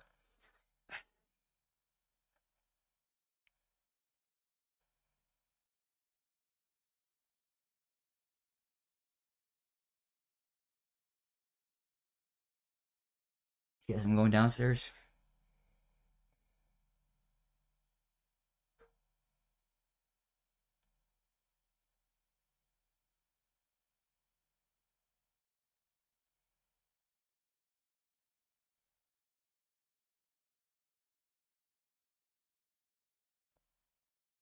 I clearly wasn't holding my phone either, because I believe I would have heard someone else who wasn't me. But I have no idea. This is just if my voice is the only thing that's in there for months now.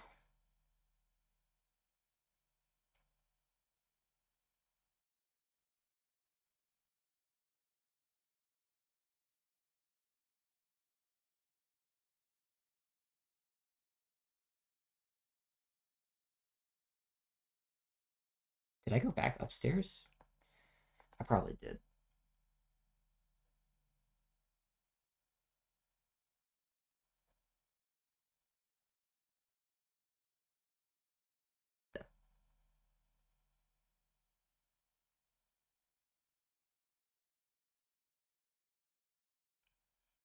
No, that's my phone making the noise. Sometimes it does that. It sounded differently than the beep from the thing when you're next to it. So that's the noise the phone like makes. And sometimes it goes away instantly. Like if I tap out of that thing, it's a text saying that it's like done. Um, but like the other audio is like it just makes it. You can't like turn that off. I don't. It's like a system level thing for I don't know, probably legal reasons or security or something, or to tell you for sure that it is arming and like it's about to be on again. So I'm clearly still downstairs. Oh yeah, this was. I don't understand what even went on with this. I still don't, but I'm not gonna ask questions about it. I'm not gonna play the rest of it.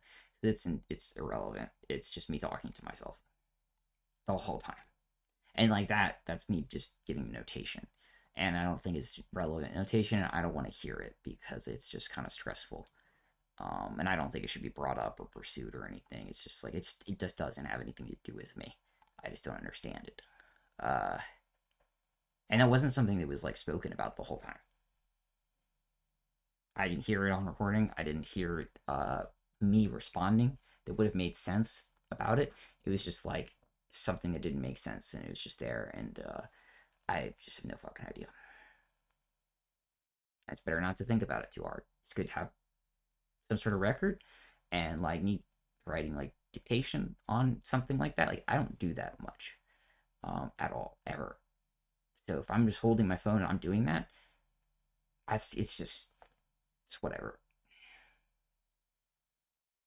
It's because I know I'm not going to remember whatever this is, or I'm that tired, or I'm having some sort of other healthcare complication, or something's like dangerous, and I'm like, okay, this thing's happening. I've done that before with like I've seen water, and my mother had was able to respond and came over and like did check for water. That was like the same week that I moved in, and then they got the roof fixed immediately and stuff like that. Um, big, you know, example roof could have collapsed, but it didn't.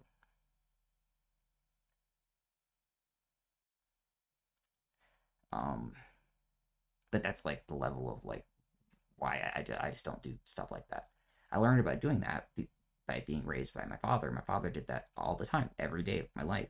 He would do that, and then just while hanging, so he could be with his kids and be around us more at my school, in public, anywhere. We walk at restaurants. He's standing there, do that, get up, and then he had a little tape recorder, like a little actual little that spun, and for years, because it gave super high quality audio, like super expensive and old school, but it recorded at a much higher level than you could get with anything digital. Probably even up to current modern day, at least to the reliability they need. Yeah, it did, and he gave that to his paralegal, because that's what I was taught and told, and that's what he'd say. And then they do whatever with it, send it off to a judge if the judge asks.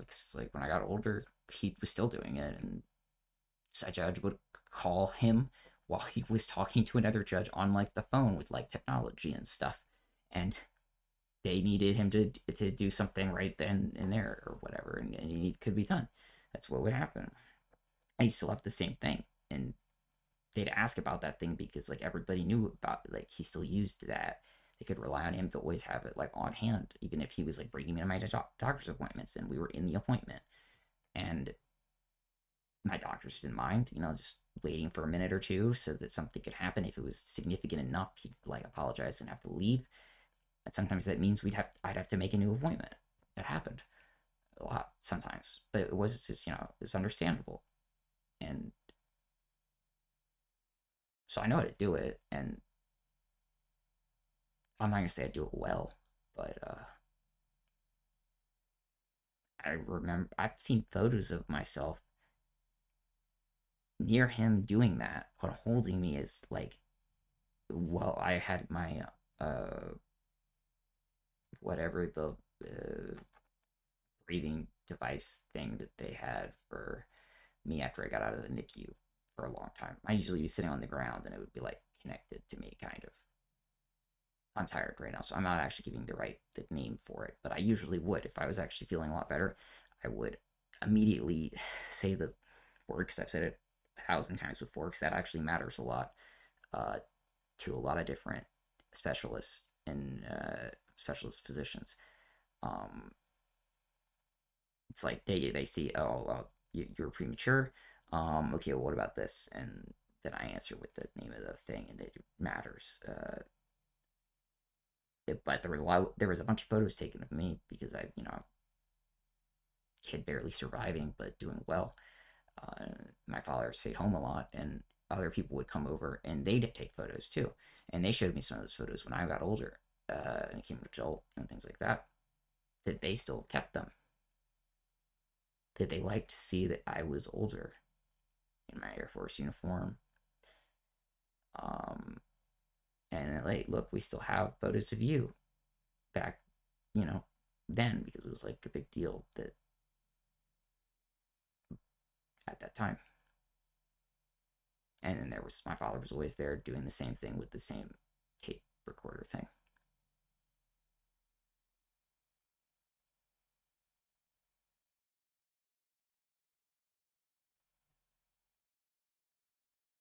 So it's not weird if it ever pops up.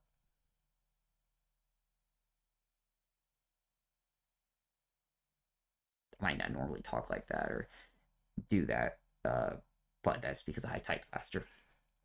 Do a better job doing that and doing something in a technical context, because that's just how I am, I guess. If I really had to do something super fast, I would pull up like Visual Studio Code, and then I would have autocomplete handling stuff with like an AI algorithm to basically predict what I'm writing with like a giant background of text that it pulls from like GitHub and stuff. So it'll know what I'm gonna need it to type like instantly because of that. It's a pretty common thing nowadays. So I could do something super fast with that, but it's also very tiring. Especially if it's something I'm doing that's not like it's not software I don't want to do stuff and rely on like that software stuff. I like keeping that separate to an extent. Emotionally, I just feel like that's better. I'd also like to not have to fall back when I'm like so exhausted like this to dictating to my phone, because I like all the positive memories associated with that. I don't want to have to do it out of necessity. It's not my job. I shouldn't be forced into that circumstance. But I guess it happens.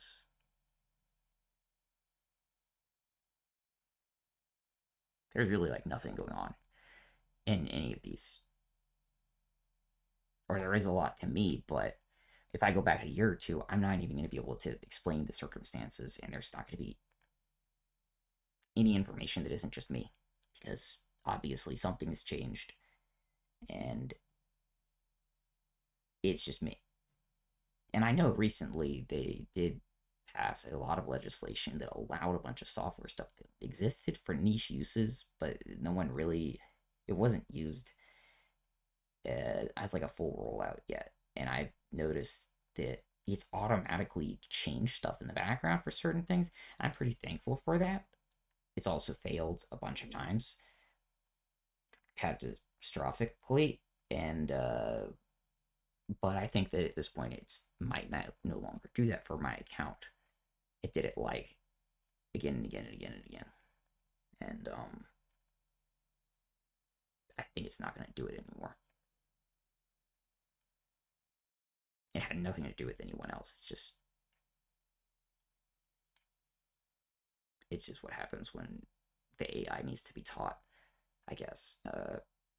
If by law they had to start from fresh, and they couldn't use like the decades of data they've been collecting, probably for the at the United States level, uh, then yeah, that's why it's gonna start thinking that like not even full phrases or context. The AI can recognize context, and if the AI is like acting that stupid and popping up with this is the problem, and it's like that's a word that's like a that like an indicator, but it's not this because this is a indication in software that's existed for like 50 years, but that isn't. So if I write that, and that was one of the things that popped up, it was like really.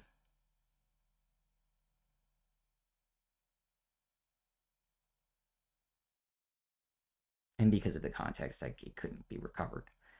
Uh, but I think that got my account reviewed so that that would no longer happen instantly, and they were probably dealing with that with everybody. I bet big companies that actually make money and invest millions of dollars into advertising and stuff like that, they were probably freaking out just because overnight it happened. Someone like me, I spend money to have everything hosted, but I don't make money. I can't make money, and I don't mind. The fact that I can go to sleep knowing it's going to be there is all I care about. Having everything just catch on fire basically is not normal. Uh, when the computers just can't do their job at all and just start acting like that's some sort of ridiculous circumstance, like in fiction, is specifically what happens when something is just any previous stuff is just discarded and you're doing it again for the first time. It's just a thing within that context. It's how you can tell that that's what's going on.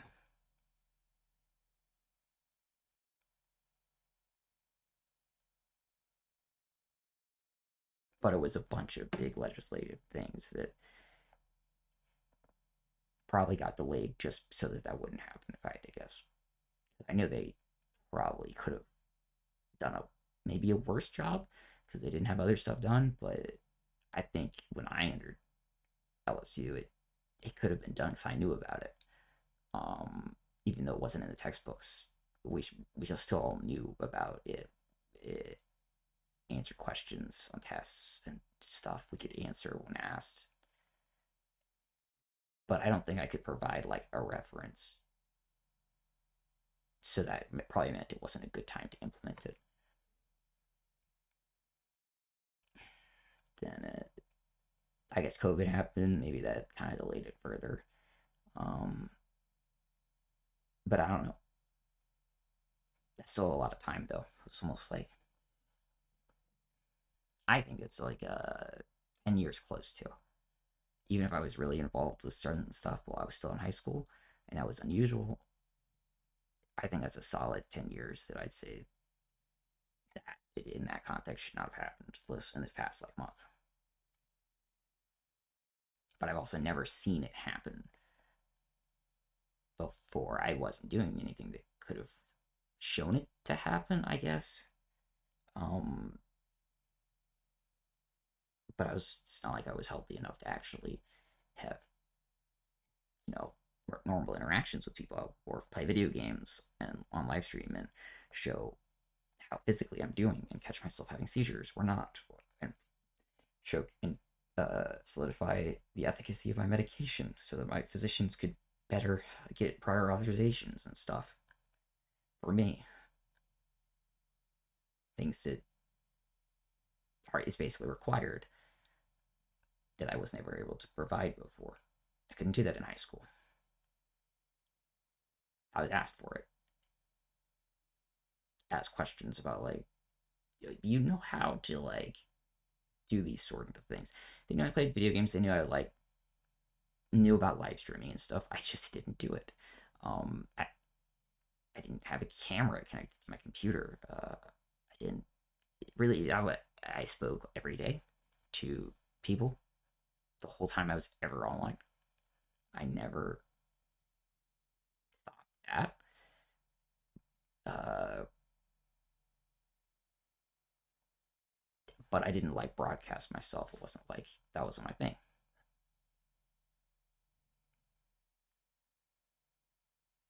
It took me a really long time to get so much worse, just due to other unconnected but causative uh, medical complications and such.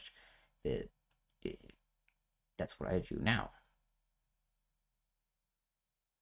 It's just that important. It's like a in hindsight type of a thing. I mean, that for most people, that's probably never going to be relevant for their whole lives. It's probably completely irrelevant, but that's like 100%. What's going to save my life or not is like being able to know something somewhere and find it and say like, okay, there was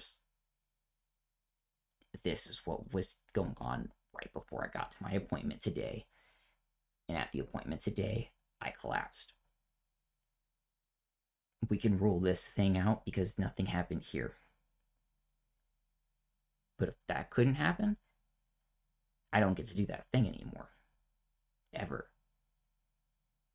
Even if there's no reason behind that. Just in case. That would have been a big deal.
Yeah, the alarm went off while I was going to the bathroom.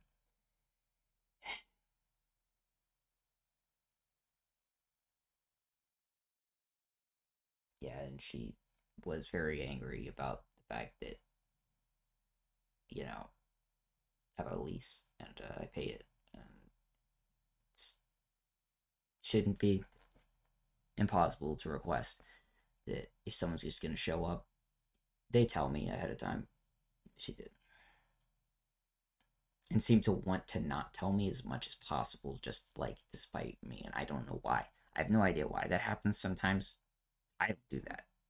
That's effort. I don't have effort to spend for inanity like that. And it doesn't happen that often with her, but she does do it sometimes. And it's always something like this, where it's just like, I don't know why. I don't understand.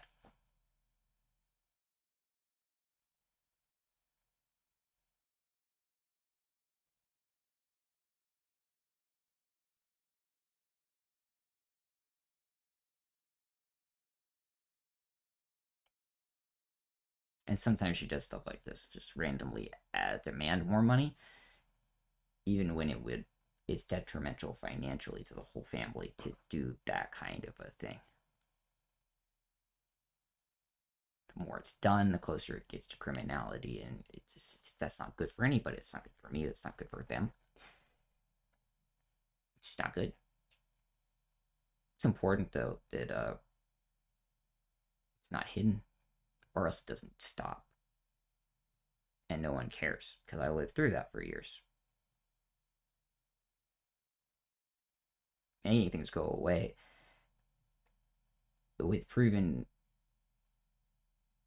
profit seeking. Making it go away, that's a felony. And you still can't hear anybody besides me. And I'm inside my room. I think I was actually standing there naked at the time because I'd been about to take a shower. And I don't really leave in and out of my room much. It's and I think it's just been bad luck that circumstances like this has happened. Take a shower whenever I can take a shower. I focus on my own schedule. I don't think about anybody else. I don't. That's how little contact I have with my family. So I don't fault them for coming over. But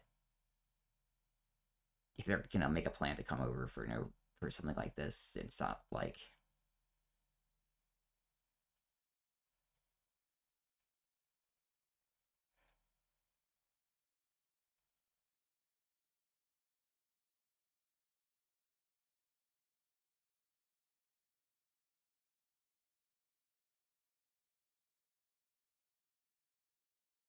she's yelling at me through the door about the electricity costs, claiming that like I don't have to have lights and the computer and things, even though obviously that's not very reasonable with how little uh, wattage the computer actually takes. Actually, I can leave my computer on as a light. It will draw less than the light I have over there. I'm just lucky that we got mine set up before that type of GPU went off the market. Very lucky. It's not very powerful, but that's just a pure chance thing too.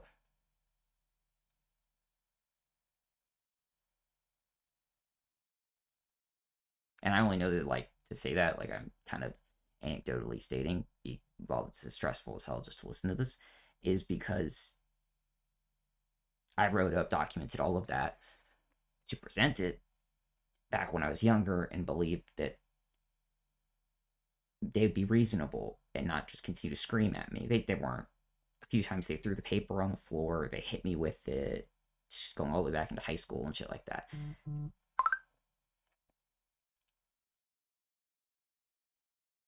I was naive, I guess. I wanted it to be like I could easily prove something and, be assistive at the same time.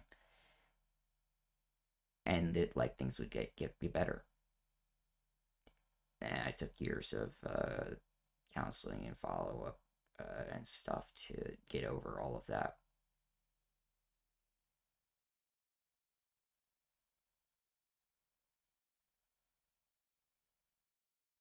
But at this point, I don't live with anybody else.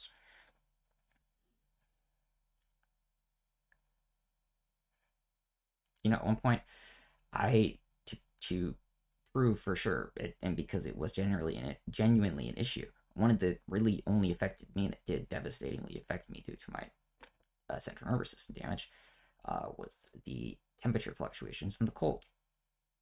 And that was screwing up potential diagnoses and potential solutions with medication.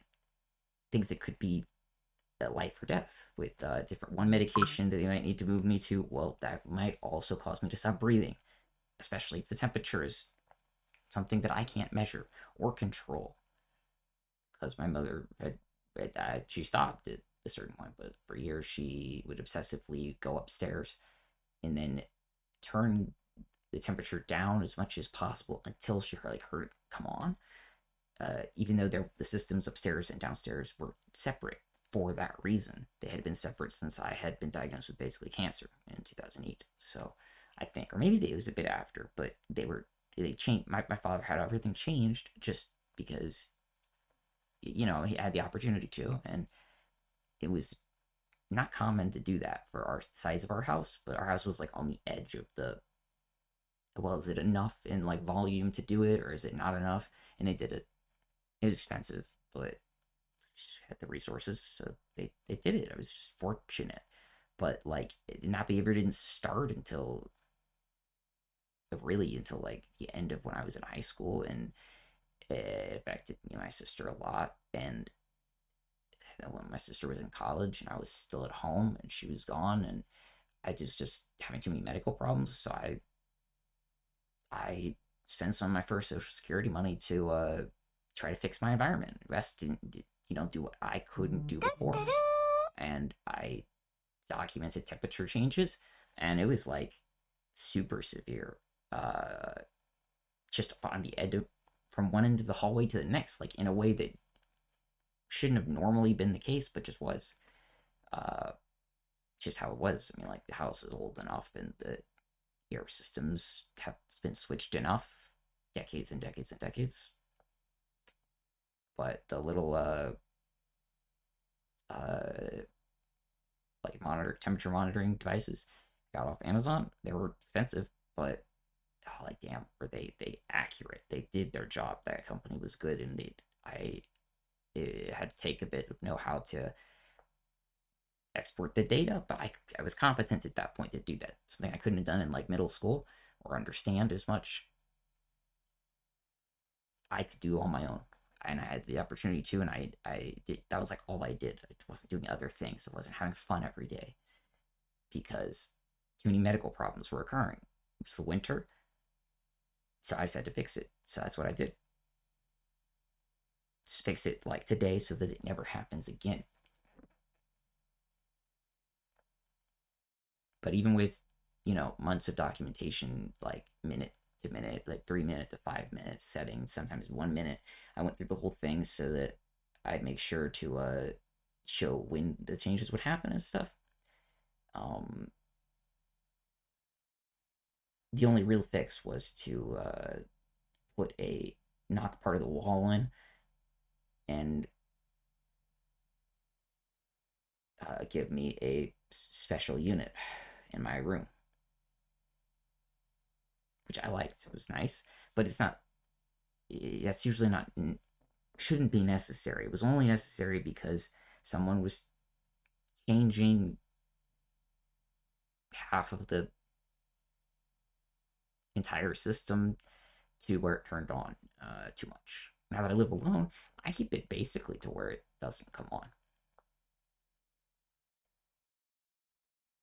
at all.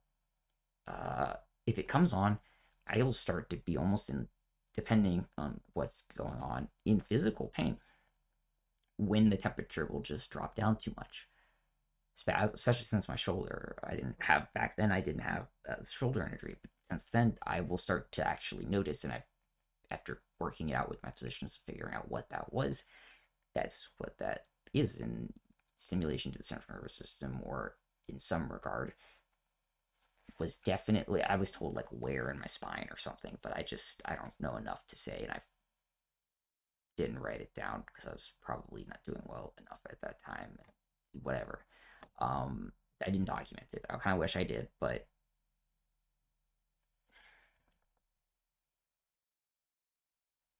I know what the symptom is, even if I can't tell anyone what it is, and know how to solve it.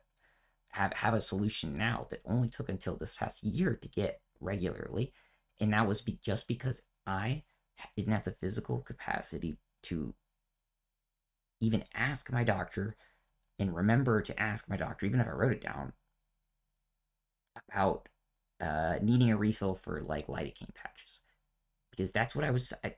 The one physician, and figure out with them and their team, with multiple different physicians and specialties like orthopedics and stuff like that, and surgical follow-ups over years and different surgeries, and like constant multi-times a week other following and stuff, and they were following me at the same time to document seizures during like stuff. So, and this was all kind of at the tail end of me figuring out stuff with the temperature. So that could just be a different thing, because that's one of the first things that the patients requested to control, so that they can make sure so they completely eliminate the easiest things. So that what symptom they're seeing in person, like if it's really cold in a hospital, is this temperature range doing like what they're observing type of a thing, then maybe that's a simpler fix than people would think. But there really isn't any, besides I control the whole system. And I still have like intermittently the heat on, that on my heater I purchased myself because I had to. When I came here and was moved here, I didn't have a working like space heater or anything. I avoided them because they made too much noise, and the noise gave me a cluster migraine headache, and that causes other symptoms, and it's also a cluster migraine headache. And if to be warmer I have to be having that, then I won't even be able to tell anyone if I'm having seizures because I have a cluster migraine headache. It's like interfering symptom profiles. I have to eliminate them like one by one for it to work. And thankfully, they came out with this type of a heater like that year. I took out like some sort of pay over time loan with Amazon to buy it, and it works. It doesn't even use that much power at all.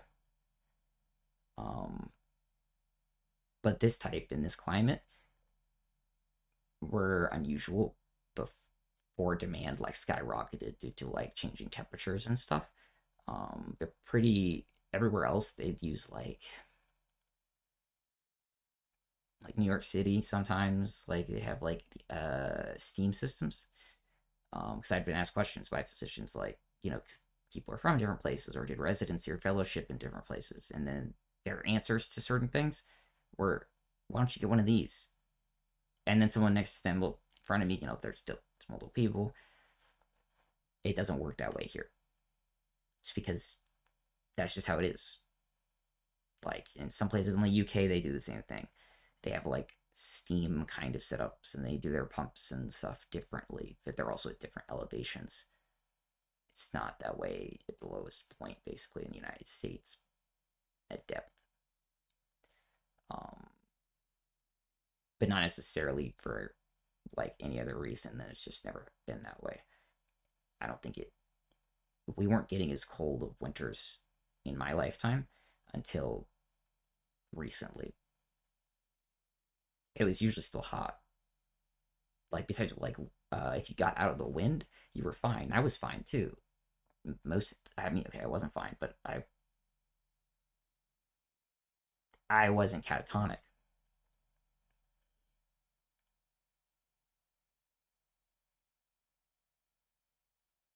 I'd stand there and stare into space even if I was wearing a windbreaker, and other students would have to walk up and like move me somewhere else. I kind of look frozen. And happened enough times to where other students were upset to where I was like recorded having that happen. So they could show it to me, and I immediately explained what it was because I knew what it was. I just kept constantly like following other students around, friends to talk or whatever, and there's wind chill. That's my problem. But I was also a kid, and I was just focusing on being there that day. That's how that was. It didn't happen in high school. I was prepared by that time. I made sure to start my relationships with people like that. I knew how to control how we were walking and things like that. I was walking in at a much higher level of like awareness for those types of things because I had to be, because that's just how things go. I just did it at a younger age. But if changes in temperature is something I can't do myself, then I can't document anything. Nothing happens. I get worse and worse and worse, and then I die. I don't get up as frequently in the winter because I might not feed myself. I start dropping weight drastically. That's been documented. If I have any sort of like exposed nerve gets worse and worse and worse and worse. Surgery might fail based off of that. Might not be able to like prove it didn't. Might make it hard for them to do another follow-up surgery because of concerns that it could fail immediately again. Because my environment can't change somehow.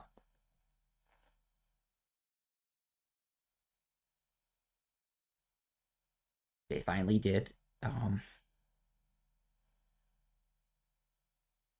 Even if I had brought the environment to a stable and good point, I thought maybe I was wrong completely, but I thought, and I had worked very, very hard every single day just to get up, to be able to get up and move around more and gain mobility. To me, it looked like it was a perfectly acceptable circumstance, but I guess it just wasn't, and it was always going to get worse because of just circumstances that aren't me, but it's just others' health concerns. So, and I wasn't really aware of those. That was kind of kept from me to an extent because I guess that's how it is. And that's just how that sort of condition always works.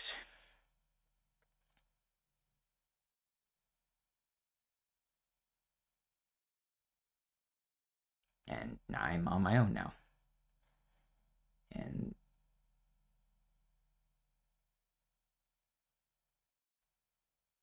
now I'm probably as close as I've ever been to full functioning that I had, or close to it, when I had the most support from family and did the least amount of things myself. And I'm doing things myself that I never did then. Didn't even know how to really do because I was managing everything else and I was very functional in that. But I basically needed someone to do everything in the background. And the second that like my mother didn't started not doing that or having problems, I still was pretty functional and I was able to keep everything kind of together, not for my whole family pretty much, until I just wasn't there anymore because anything serious health related, it looks like it's just gonna knock me almost to death's door. And then no one else was there, so I had to kind of, more by chance than anything else,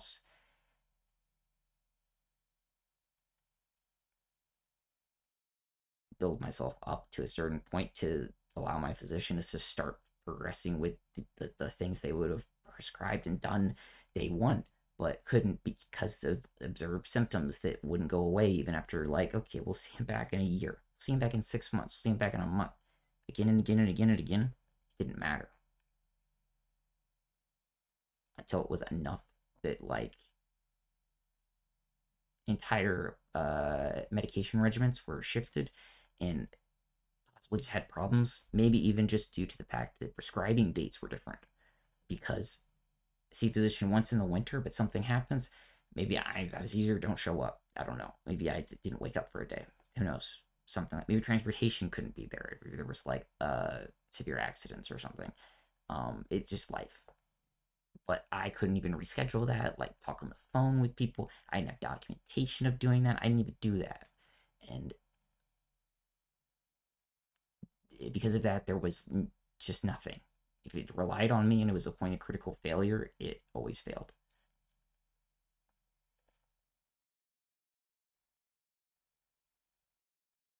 And the best shot I had of just naturally being healthier was always in like June, July, because even if you're blasting the AC in most buildings, not this one actually, but most, like when I lived with my family,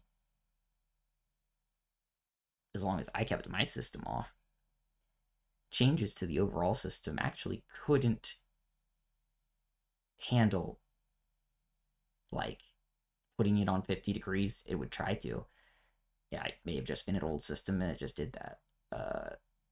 It would continue to try it. It wasn't like a new one that sensed the environment or anything. This is a very old house.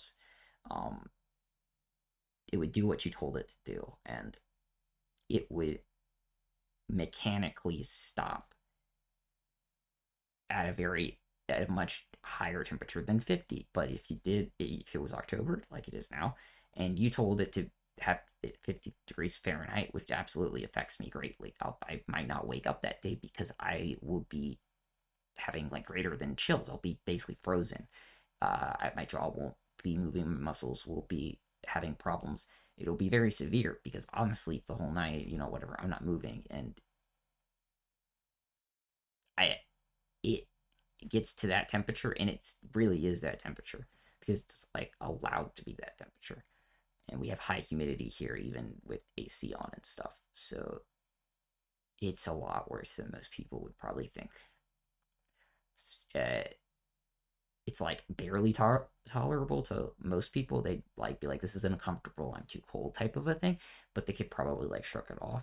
Anybody with medical issues, people with like spine problems, stuff like that, they'd have to leave the room, leave the building. Couldn't be there type of a deal.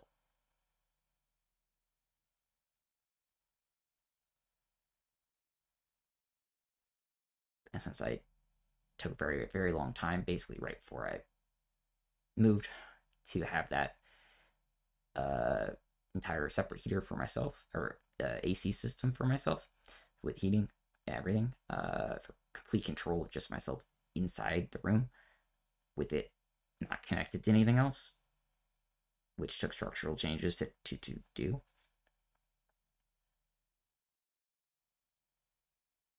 That caused, I was like warm, but I had to stay in my room until I did. I was fine with that. I'm not really that fine with that now. I don't think that that's a good thing. It's not healthy. Um,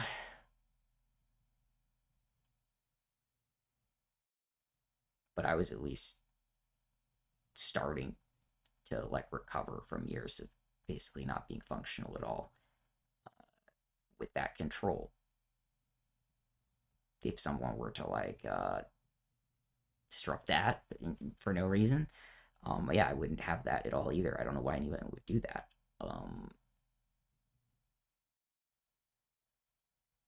But like,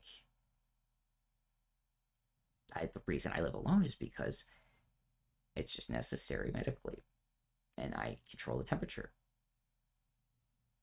No one else, I works with everything else. If I didn't live alone, I wouldn't be able to accommodate someone else's sleep schedule. I wouldn't be able to deal with it. Couldn't.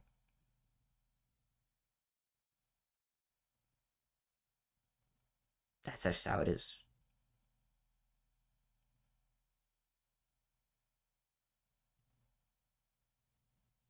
And like they're not gonna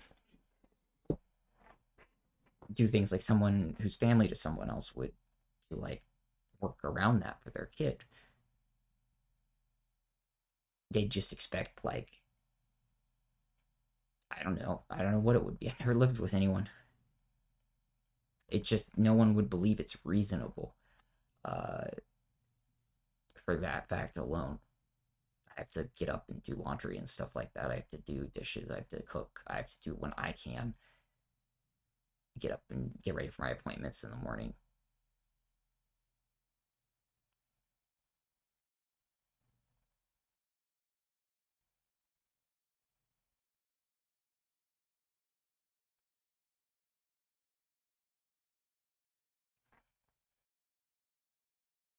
Being yelled at in June about electricity when I don't have the air conditioner on. I don't need it most of the time.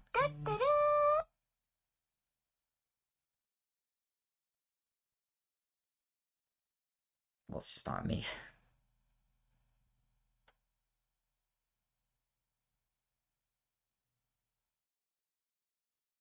And I don't need to be notified of it with someone just entering no notice and tripping alarms and having no concrete anything to ask me about. There's no solutions being built on. There's no, like, ideas about, okay, we think there's some electrical faults here. Should, like, look out for this. There's nothing. It's just being screamed at. Barely get into my room in time. I was on the toilet. I didn't flush. I was about to take a shower, probably go to sleep. I have no bathroom access inside my room. I can't just go from locked door and just, wait out things.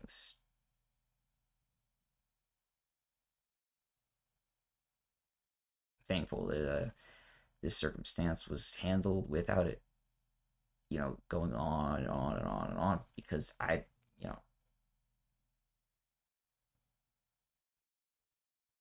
was able to go to the bathroom. That's a big deal. Even if I don't think I actually was able to wash up or anything. Which is pretty much, it never happens for me. That doesn't happen.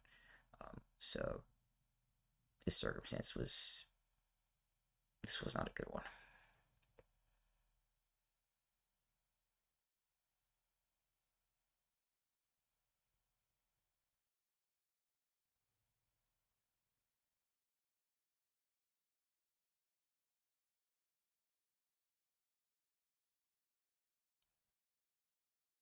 It's like I can remember what everything that was said while I was watching this, but I didn't hear it.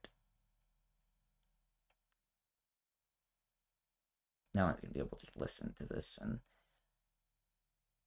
hear it like I did in front of me. The only thing you hear is me. You don't hear anything else.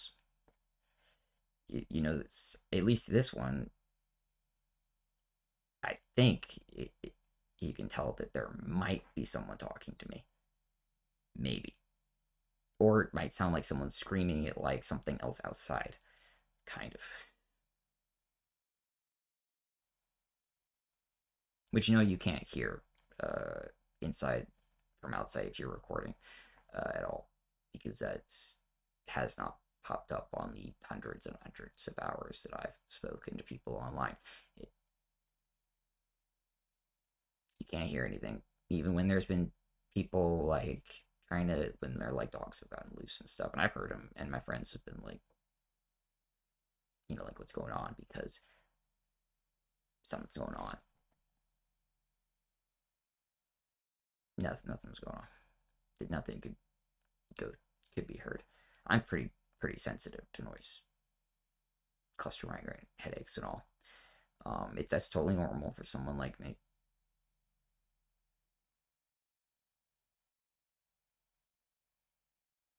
I'm very fortunate that the treatment for my epilepsy also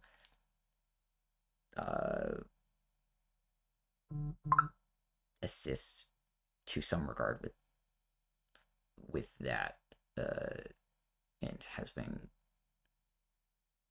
used for explicitly just migraines in a preventative manner. I guess probably with like coordinating with epilepsy, but you can't really use it on top of other things if your seizures like continue to get worse, is what I was told, or are completely uncontrolled, like if I was out on the street.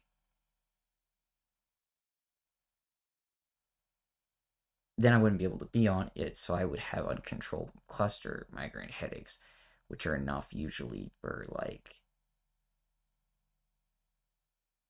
immediate stuff from the state to happen, from what I understood.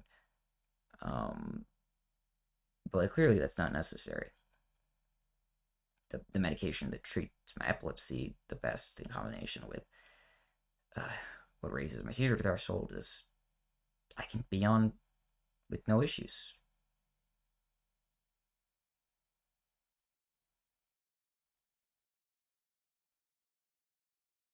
I don't talk much about, what else goes on and why I know those things, or why they may have to bring social workers in to talk to me about them. It's because they suspect that I'm only that bad off, or showing symptoms of like in a certain way, because of something that may not have even been happening at home. But even I wasn't possibly sure of because I was doing so bad.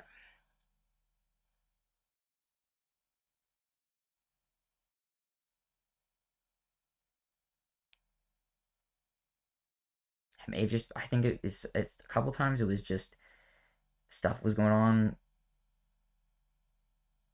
and no one really did talk to each other, and stuff, which is oftentimes I think the best thing. Things were kind of stable. Like the only reason I remember that is because I had responded positively, believing that things were going well, because I was focused as much as I could, because I was instructed to on social stuff, to maintain relationships, following not being in school every day in high school anymore and stuff like that, which I did great with. Did a fantastic job. I knew I was going to do a great job with that, and I did. Doesn't mean I wasn't necessarily believed, really, but it was, there's reason for that skepticism. I was just one of the exceptions in that.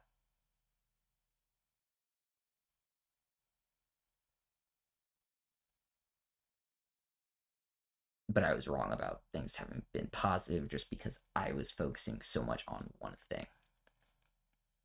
Because that's not me. That's not a good outcome. It's good outcomes like now. This is pretty good. I'm managing very things that shouldn't be happening to anyone, very well.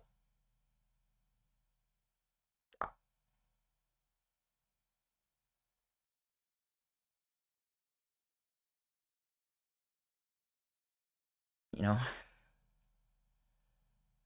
might seem like I'm just talking to myself with that, but I'm doing a very good job, and that's because I'm physically at a good point.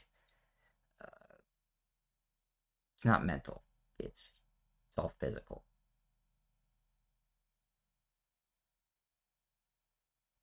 I've never just been like sad.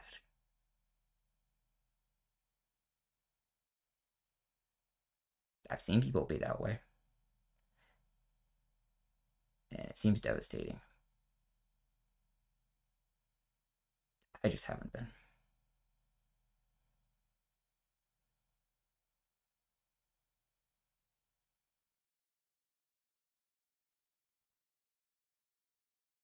There's probably always going to be something I'm going to have to focus on, and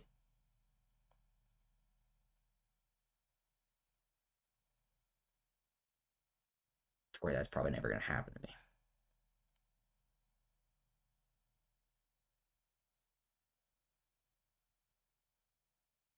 I still would show more results, have a much, I think, better life if none of this stuff that's just is not abnormal. It doesn't involve me. it ever happened again.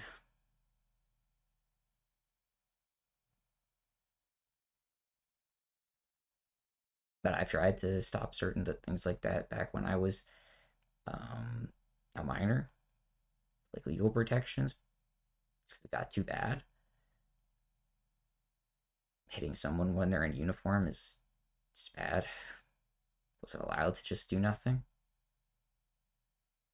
And I was perfectly fine with just hiding, covering it up, and talking about covering it up and presenting a case for covering everything up.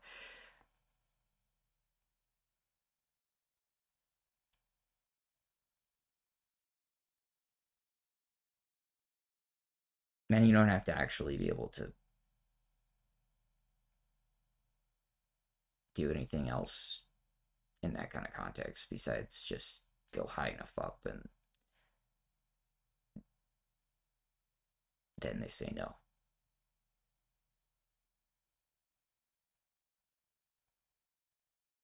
And that wasn't like the last time. I still was trying to have any relationship with any of my family, but I just wanted that for myself because I knew that was better in a clinical context.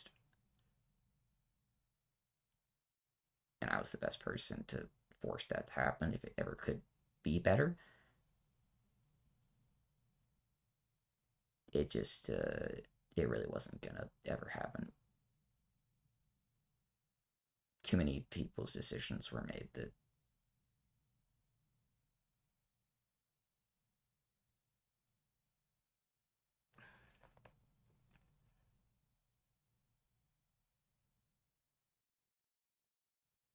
just how it is.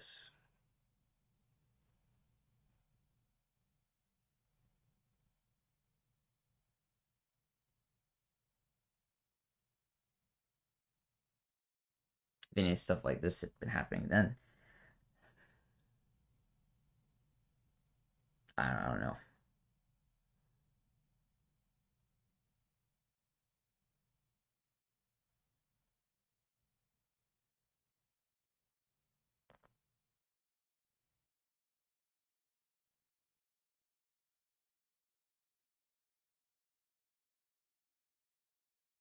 Me not having lived separately was actually the main reasons that nothing was going to be escalated.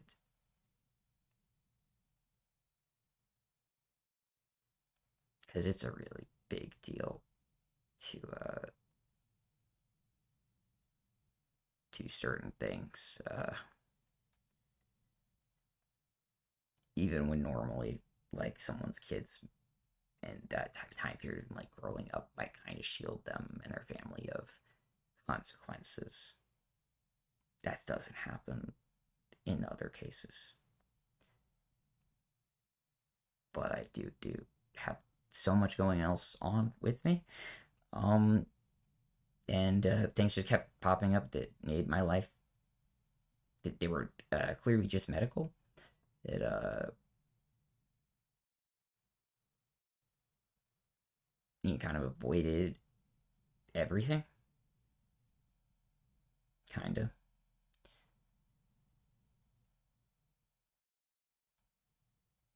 And at this point, it's not going to be relevant. I don't think. If it does, I'd be surprised, but not exactly completely shocked.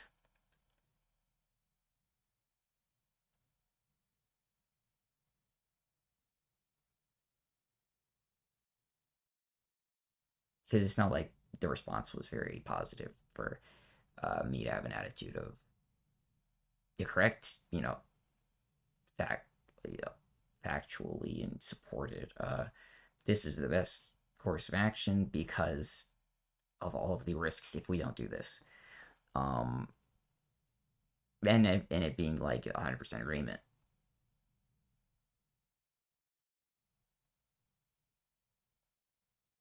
But in other cases, they imprison the person for just having said that. So if it wasn't like the case like me, like I would have died if we failed, And I'm the best one to not to keep myself safe, know the most about my healthcare, or lack thereof. That's the only reason why, like, that wouldn't have happened.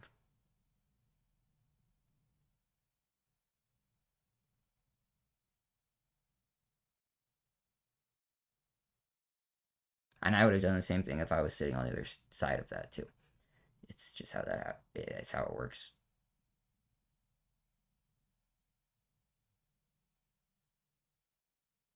I wouldn't be surprised if my inability to control anything now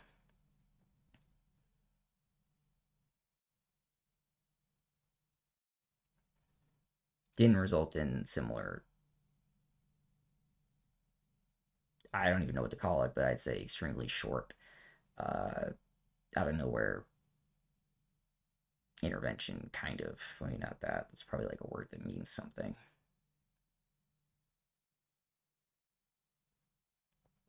It wouldn't be like a punishment either.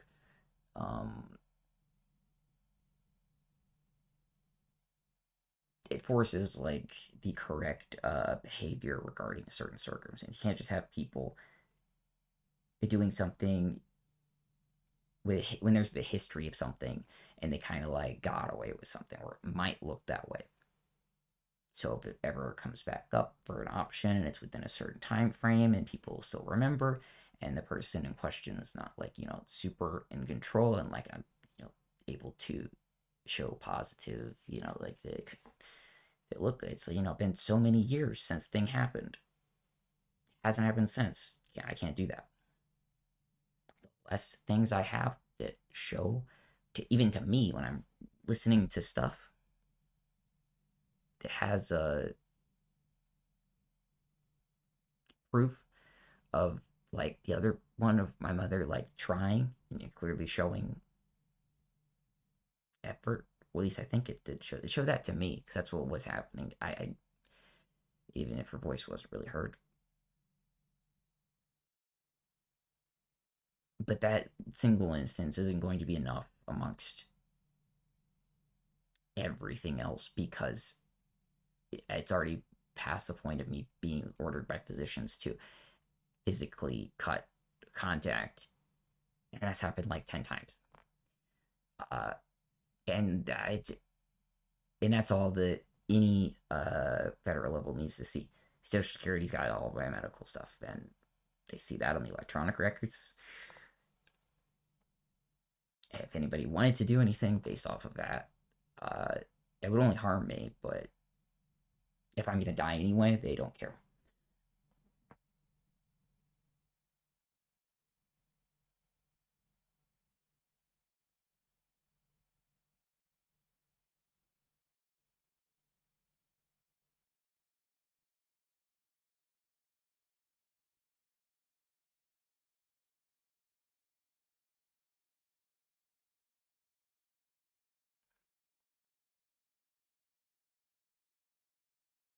It's not even one instance of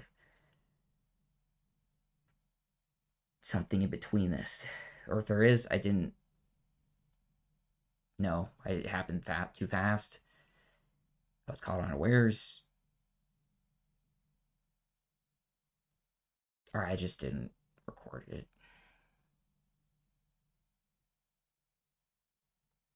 It's much better for me just to record everything.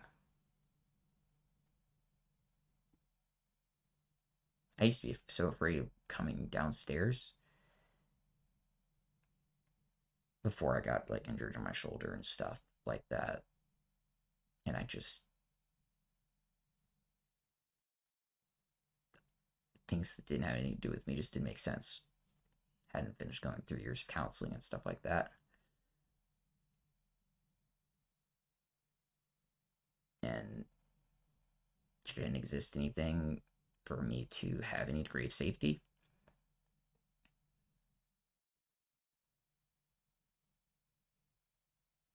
I just like start the clock and then stop the clock basically every day. Just go to the bathroom, just eat. Didn't listen to anything but that's how I could prove and actually answer it all instead of being completely unable to, that no, nothing happened here. Because if anything did, then I would like separate it or have like some other indication.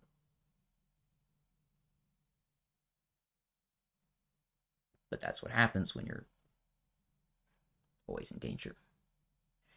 And you don't even know how many times. And it could just be due to your own medical circumstances. Have a seizure. My memory isn't going to be affected by that, but like when I'm asked that day, like, why you have a bruise like on your head?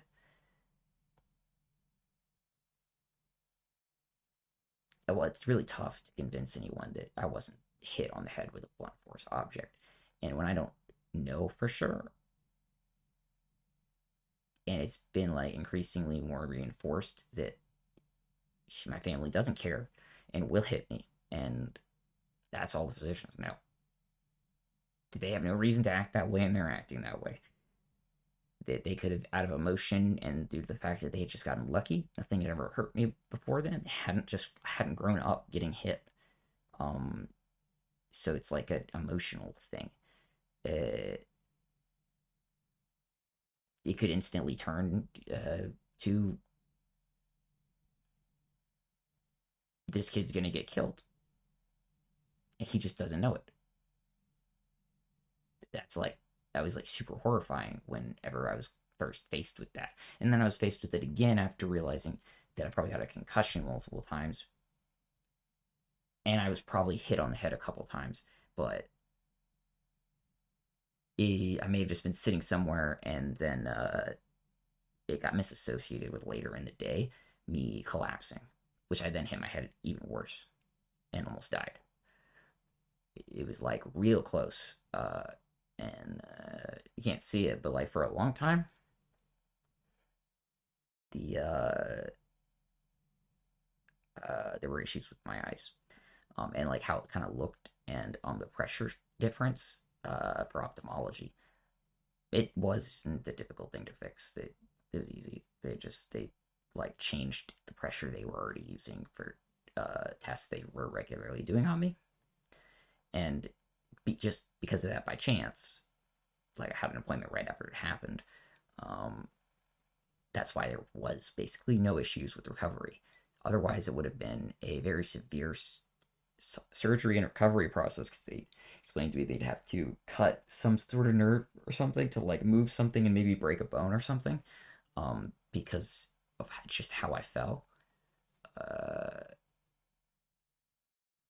It's just how it is.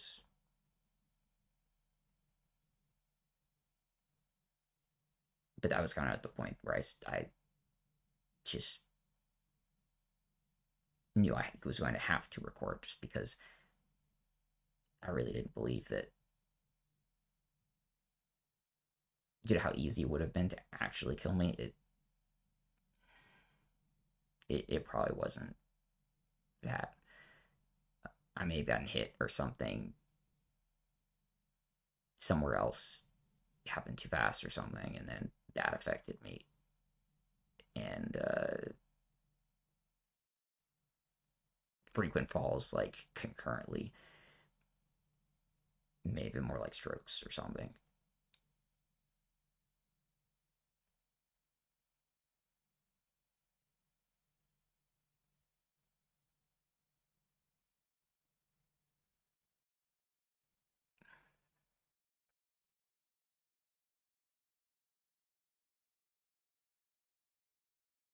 For that, every time I had a major seizure, I had never hit my head. Ever. I had like smashed my leg against stuff.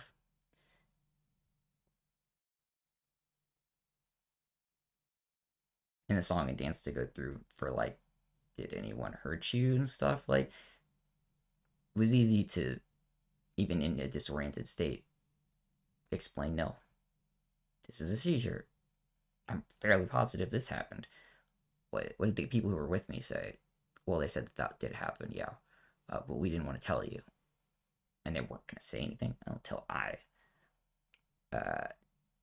kept naming names for the amount of people I knew were around me before I just dropped. Because it was bothering me that they wouldn't just, like, confirm that I was pretty positive it was, like, the edge of a bench at a restaurant. And could, like, describe how that looked and stuff like that, and all these things. Because I was very functional to an extent at that point. I had the most support. I had support from a lot of other people around me who weren't just my family. I was still in school. But that was the very end of it. But I didn't have any of the serious seizure problems until a few years later. But I also, at that point, had a few years gap between any support and food, or just all that brings.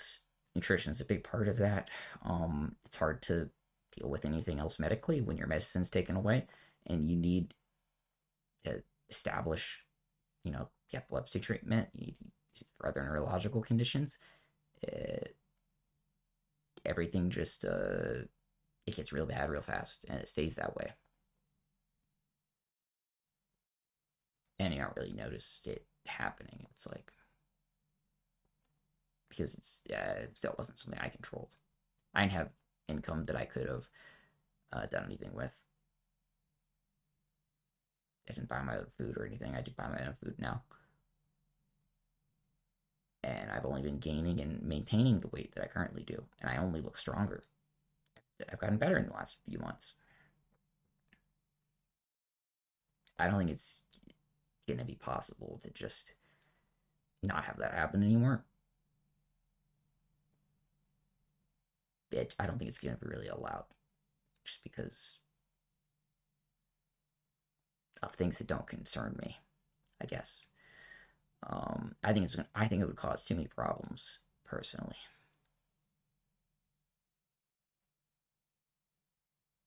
Like so many that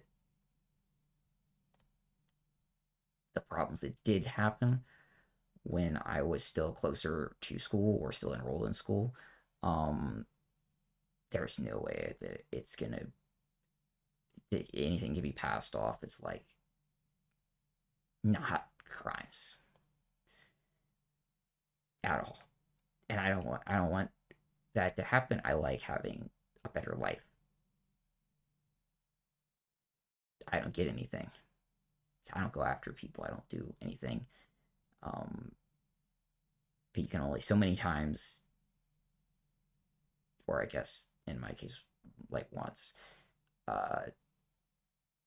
be allowed like the opportunity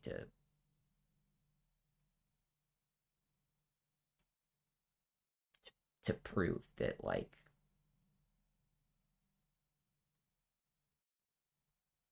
things are. I can make sure that things will work out, because I kind of proved that I didn't, physiologically. That is, I did what I said I was going to do, but it doesn't mean I was educated enough to know that what physicians were looking for was so much better than where I was documented at. And it was so very, very obvious it was not me.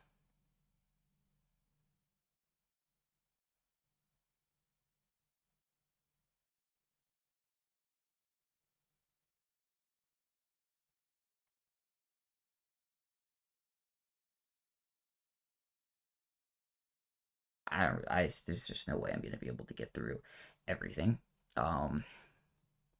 Taking away everything, I think, is even more dangerous. I don't think anybody should be threatened by something that's very provably not concerning anyone. I wanted to have proof that, if not just to reassure myself. But it looks like all I've done is just document medical circumstances, and I didn't remove anyone's voice. I just did that poorly of a job of ensuring that people could be heard, I guess, because I was following instructions from physicians and counseling and stuff to prevent further, like, serious, honestly, at this point, emotional issues. I don't like getting stressed out and freezing whenever I'm interacting with people because that doesn't give them a chance to speak with me, even though it's very long past that point. That's why I do certain things in a certain way, and I don't do them with other people. Like not even a minute after. It's that big of a difference. But I don't like listening to it again and again and again, having to do that like I did that 2 years ago.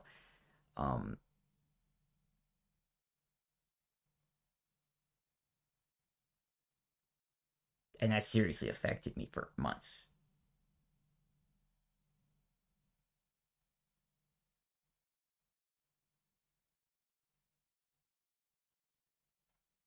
I shouldn't have to be doing that.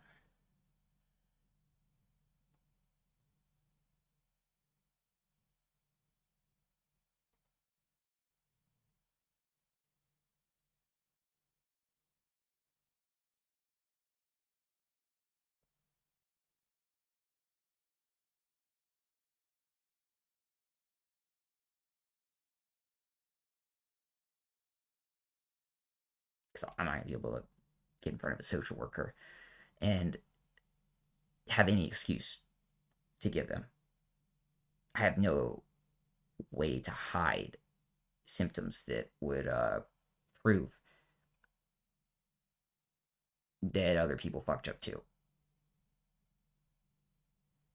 And that won't help me. I won't survive.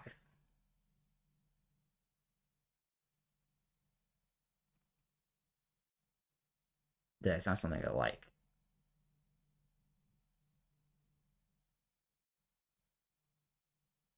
Having this many years of this much happen, and more than a decade of it not being on record, just conveniently, that was probably because of me.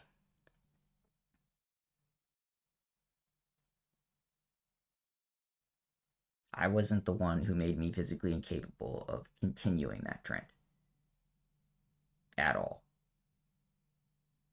It was like not even a thought. It was completely secondary. It was like it happened in the background, and everything just worked. It was great. And then like nothing was there. That was other people's decisions. I don't believe that anyone recognized just how many consequences were going to happen by assuming that anybody needed to believe that I had like been a criminal in some regards. It was that stupid. And since it's been established for so many years, and it seems to keep happening, that means it affects other people. It means it affects everybody. And I'm not involved, or I'm not living with my family, so I have no idea exactly what it is. I didn't know when I was living with them, when I was a child, until I was like basically hit in the face with consequences of them.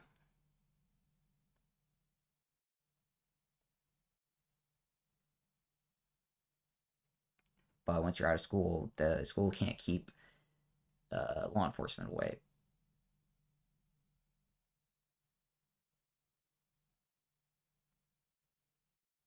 And I still have no idea how or what is done, or probably isn't done, but it's done in a different way or something that finds its way to them, I guess, first.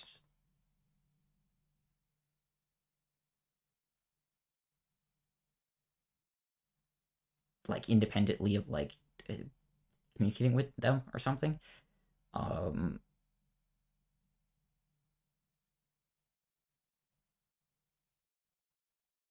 That screws everybody over. It's not that bothers the hell out of me. Yeah, but no, I can't do anything about that. It'd just be good if nothing could be done against me. Is maintaining that standard has been good. Every time that has changed, like everything has been never the same quite. Like very drastic differences. If me and my sister hadn't been minors, my sister probably would have gone to prison. And I don't know if that was deserving or not, but just because of things my parents had done, financial crimes are still financial crimes. And if it's them not the ones doing it or something, education was a weird landscape with that. But that kept happening because of my mother. Like with this, she's showing no coherence with showing up to someone who leases a condo and threatening them and demanding money, not letting the finish go to the bathroom. And they paid their rent, and and there's no, it's a lot of effort on their end for nothing. They know they can't get more money out of me. I have a fixed income. And I don't believe she wants that either. I don't. It doesn't make sense at all. It doesn't make sense at this date, at least. It doesn't make sense now. And I was doing worse physically then than I am now, for sure. If I had been demanded to have this happen, then I wouldn't have been able to do it. I don't know what I had done. Then I'm not sure. But this won't happen again because I can't justify it at all. I've listened to hours of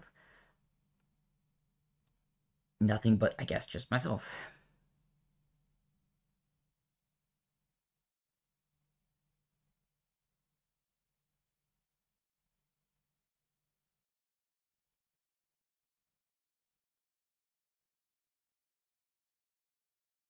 I even purchased, because I was intending to set up an Amazon security system for the little Nest cameras, because they were on sale and I got them part of a deal, so I got other stuff. Like when I first got here, took out credit for it with them. First time I actually was able to get that with them, and it was just something I was paying off for about 2 years, kind of. And I was, enthusiastic about it. I thought that they were good. I hadn't seen anything that I thought was worthwhile. That wasn't going to break, have hardware failures because of the batteries and things. But I thought it was solid. I'd already been very impressed with the tablet I'd gotten, especially with their battery technology. And then they released a whole new system, and I haven't done anything with it. Because that's how fast things are advancing, and how unable I am to keep up with it. All I've been able to do is, not even every time, in every circumstance, almost by muscle memory, just record on my phone.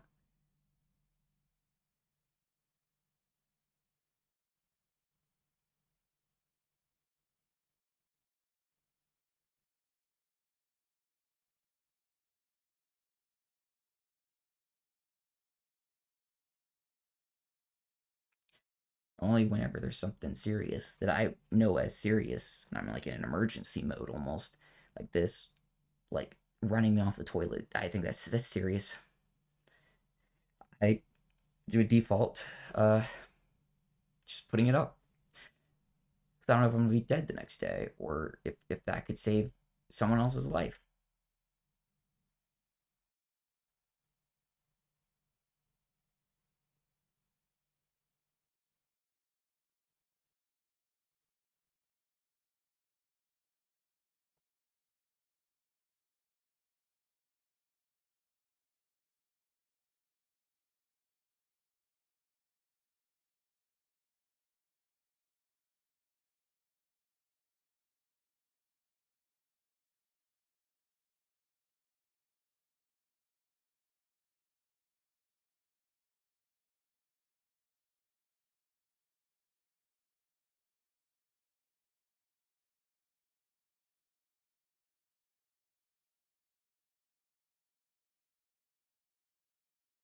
I hope that no one just, looks the other way and expects that I'm going to be able to do that too. Because I didn't the first time, I just didn't know.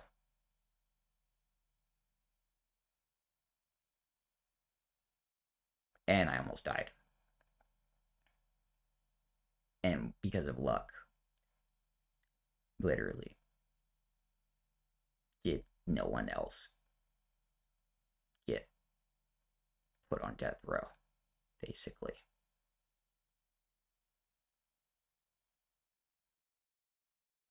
Because they didn't deserve it. Would never deserve that.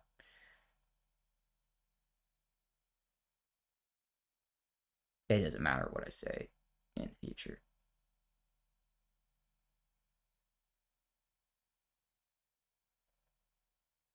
That's for certain.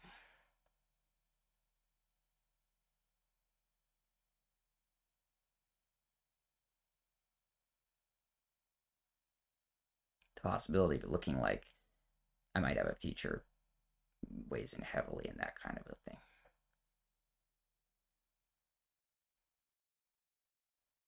Because that being less emotionally traumatic. Sometimes there's willingness to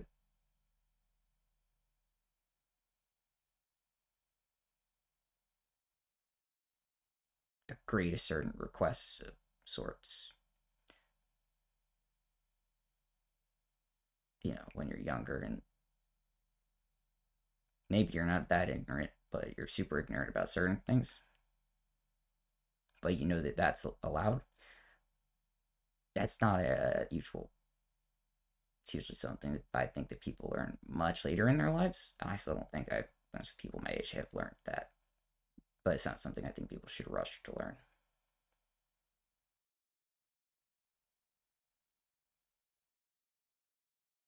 But I'm retired now.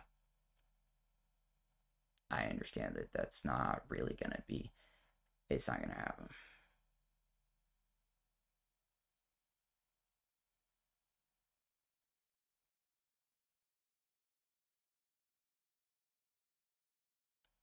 I'm still recovering from infections from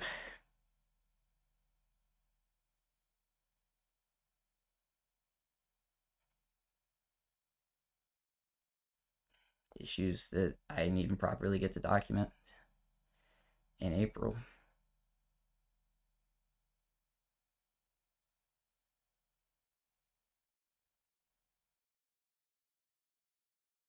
And it would have taken me being healthy and having no medical issues to allow anyone in law enforcement to actually do anything. And I'm sure they all know that, and that's why I wasn't approached about it. And everybody knows it's just I wouldn't have been able to have handled it. Too much stress on the patient. Well, they might just end up dead. And I've only just started trying to curb the infection and things, and we're going constantly to dermatology for that. Infection wasn't there before that, but that's those are the risks you run into whenever a patient who's prohibited from going into an ER does. Everybody can do their best in that case, but there's just no avoiding it. It's definitely true.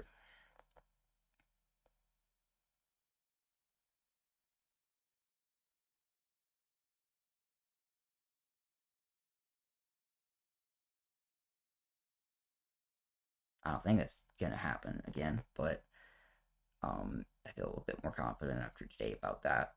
That was what I was worried about, but that didn't happen, so it's good.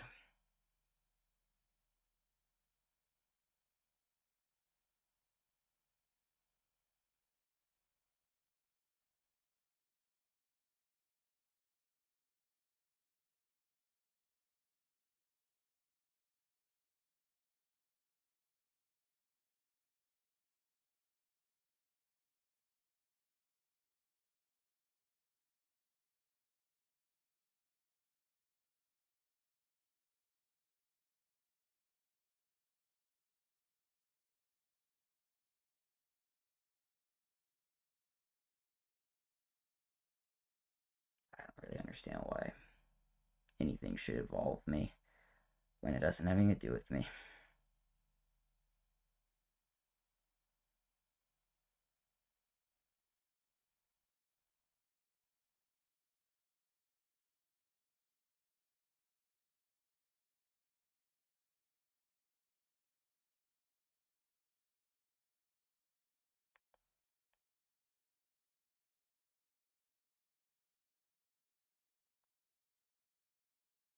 It's not like I'm skipping on money or anything. I'm not allowed to pay. It's just, it doesn't work that way.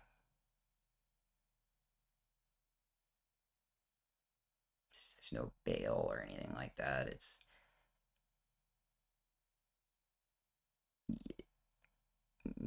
you just die.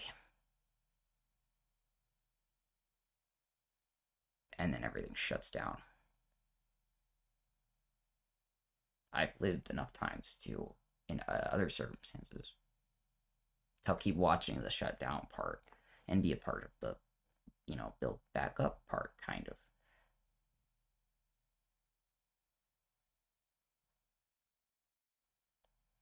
Having statements you make be used to shut whole clinics down,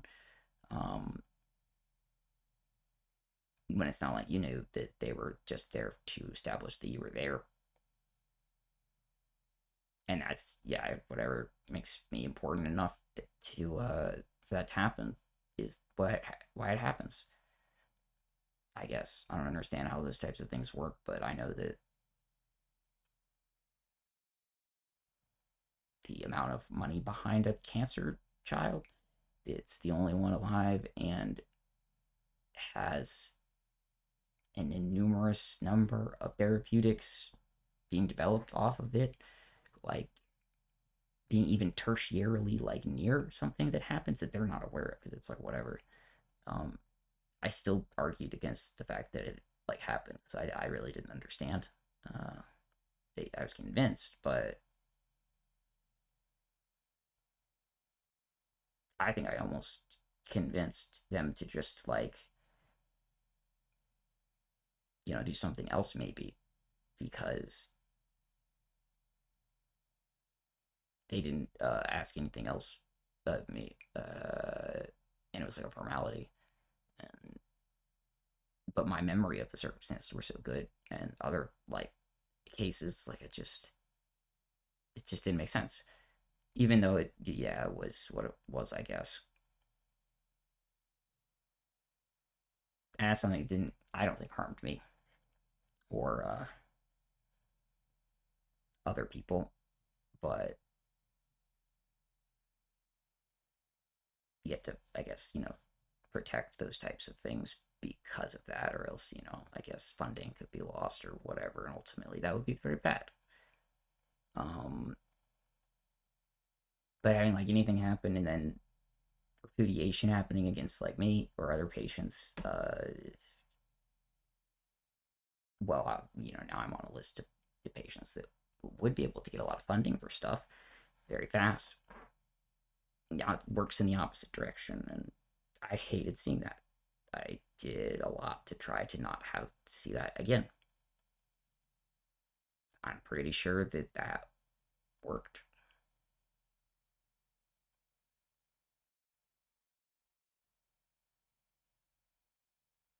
But it doesn't mean it's gonna like do anything to better my life day to day. I barely have made it long enough to see like one hospital get built.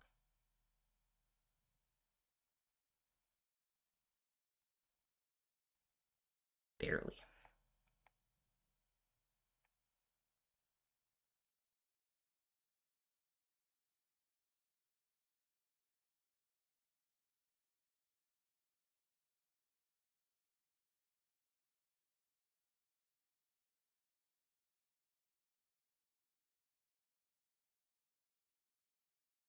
Finally got to the point where I'm being assigned staff basically from insurance. I'm no longer in a state of like absolute desperation that I have to be the one to do their part because others are legally allowed to spend money to kill patients, basically, because it's their beliefs. Simply because that prohibited the insurance companies from paying people to handle procedural paperwork stuff. And when you're talking about children with cancer and people in such vulnerable circumstances, it's a lot easier than someone might think to, well, this thing helps them, this program helps keep them alive, this educates the children on what to watch out for so that they can protect the other children and just generally be healthier. No, they can take that funding away like instantly. They can make it like a crusade, kind of, that not enough people used to care because not that many of us lived.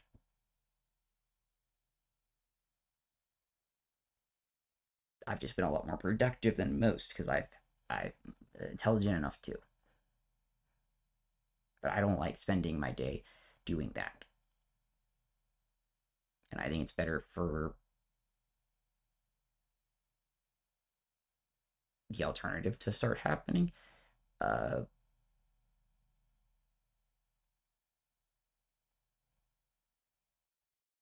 Which isn't going to be good for me either. But I think in order for it to be better faster, I'll be shielded from basically everything. But I'll probably still be affected drastically, and that's stupid. I shouldn't see my parents having any issues with healthcare stuff. Never should anyone else. And people shouldn't be allowed 6 months to a year of an opportunity to sentence their own selves to death by attempting to take chemotherapy away from me for the 10th time. Again. Just because a new judge was elected or something, and the judges was going to end up finding some lower court way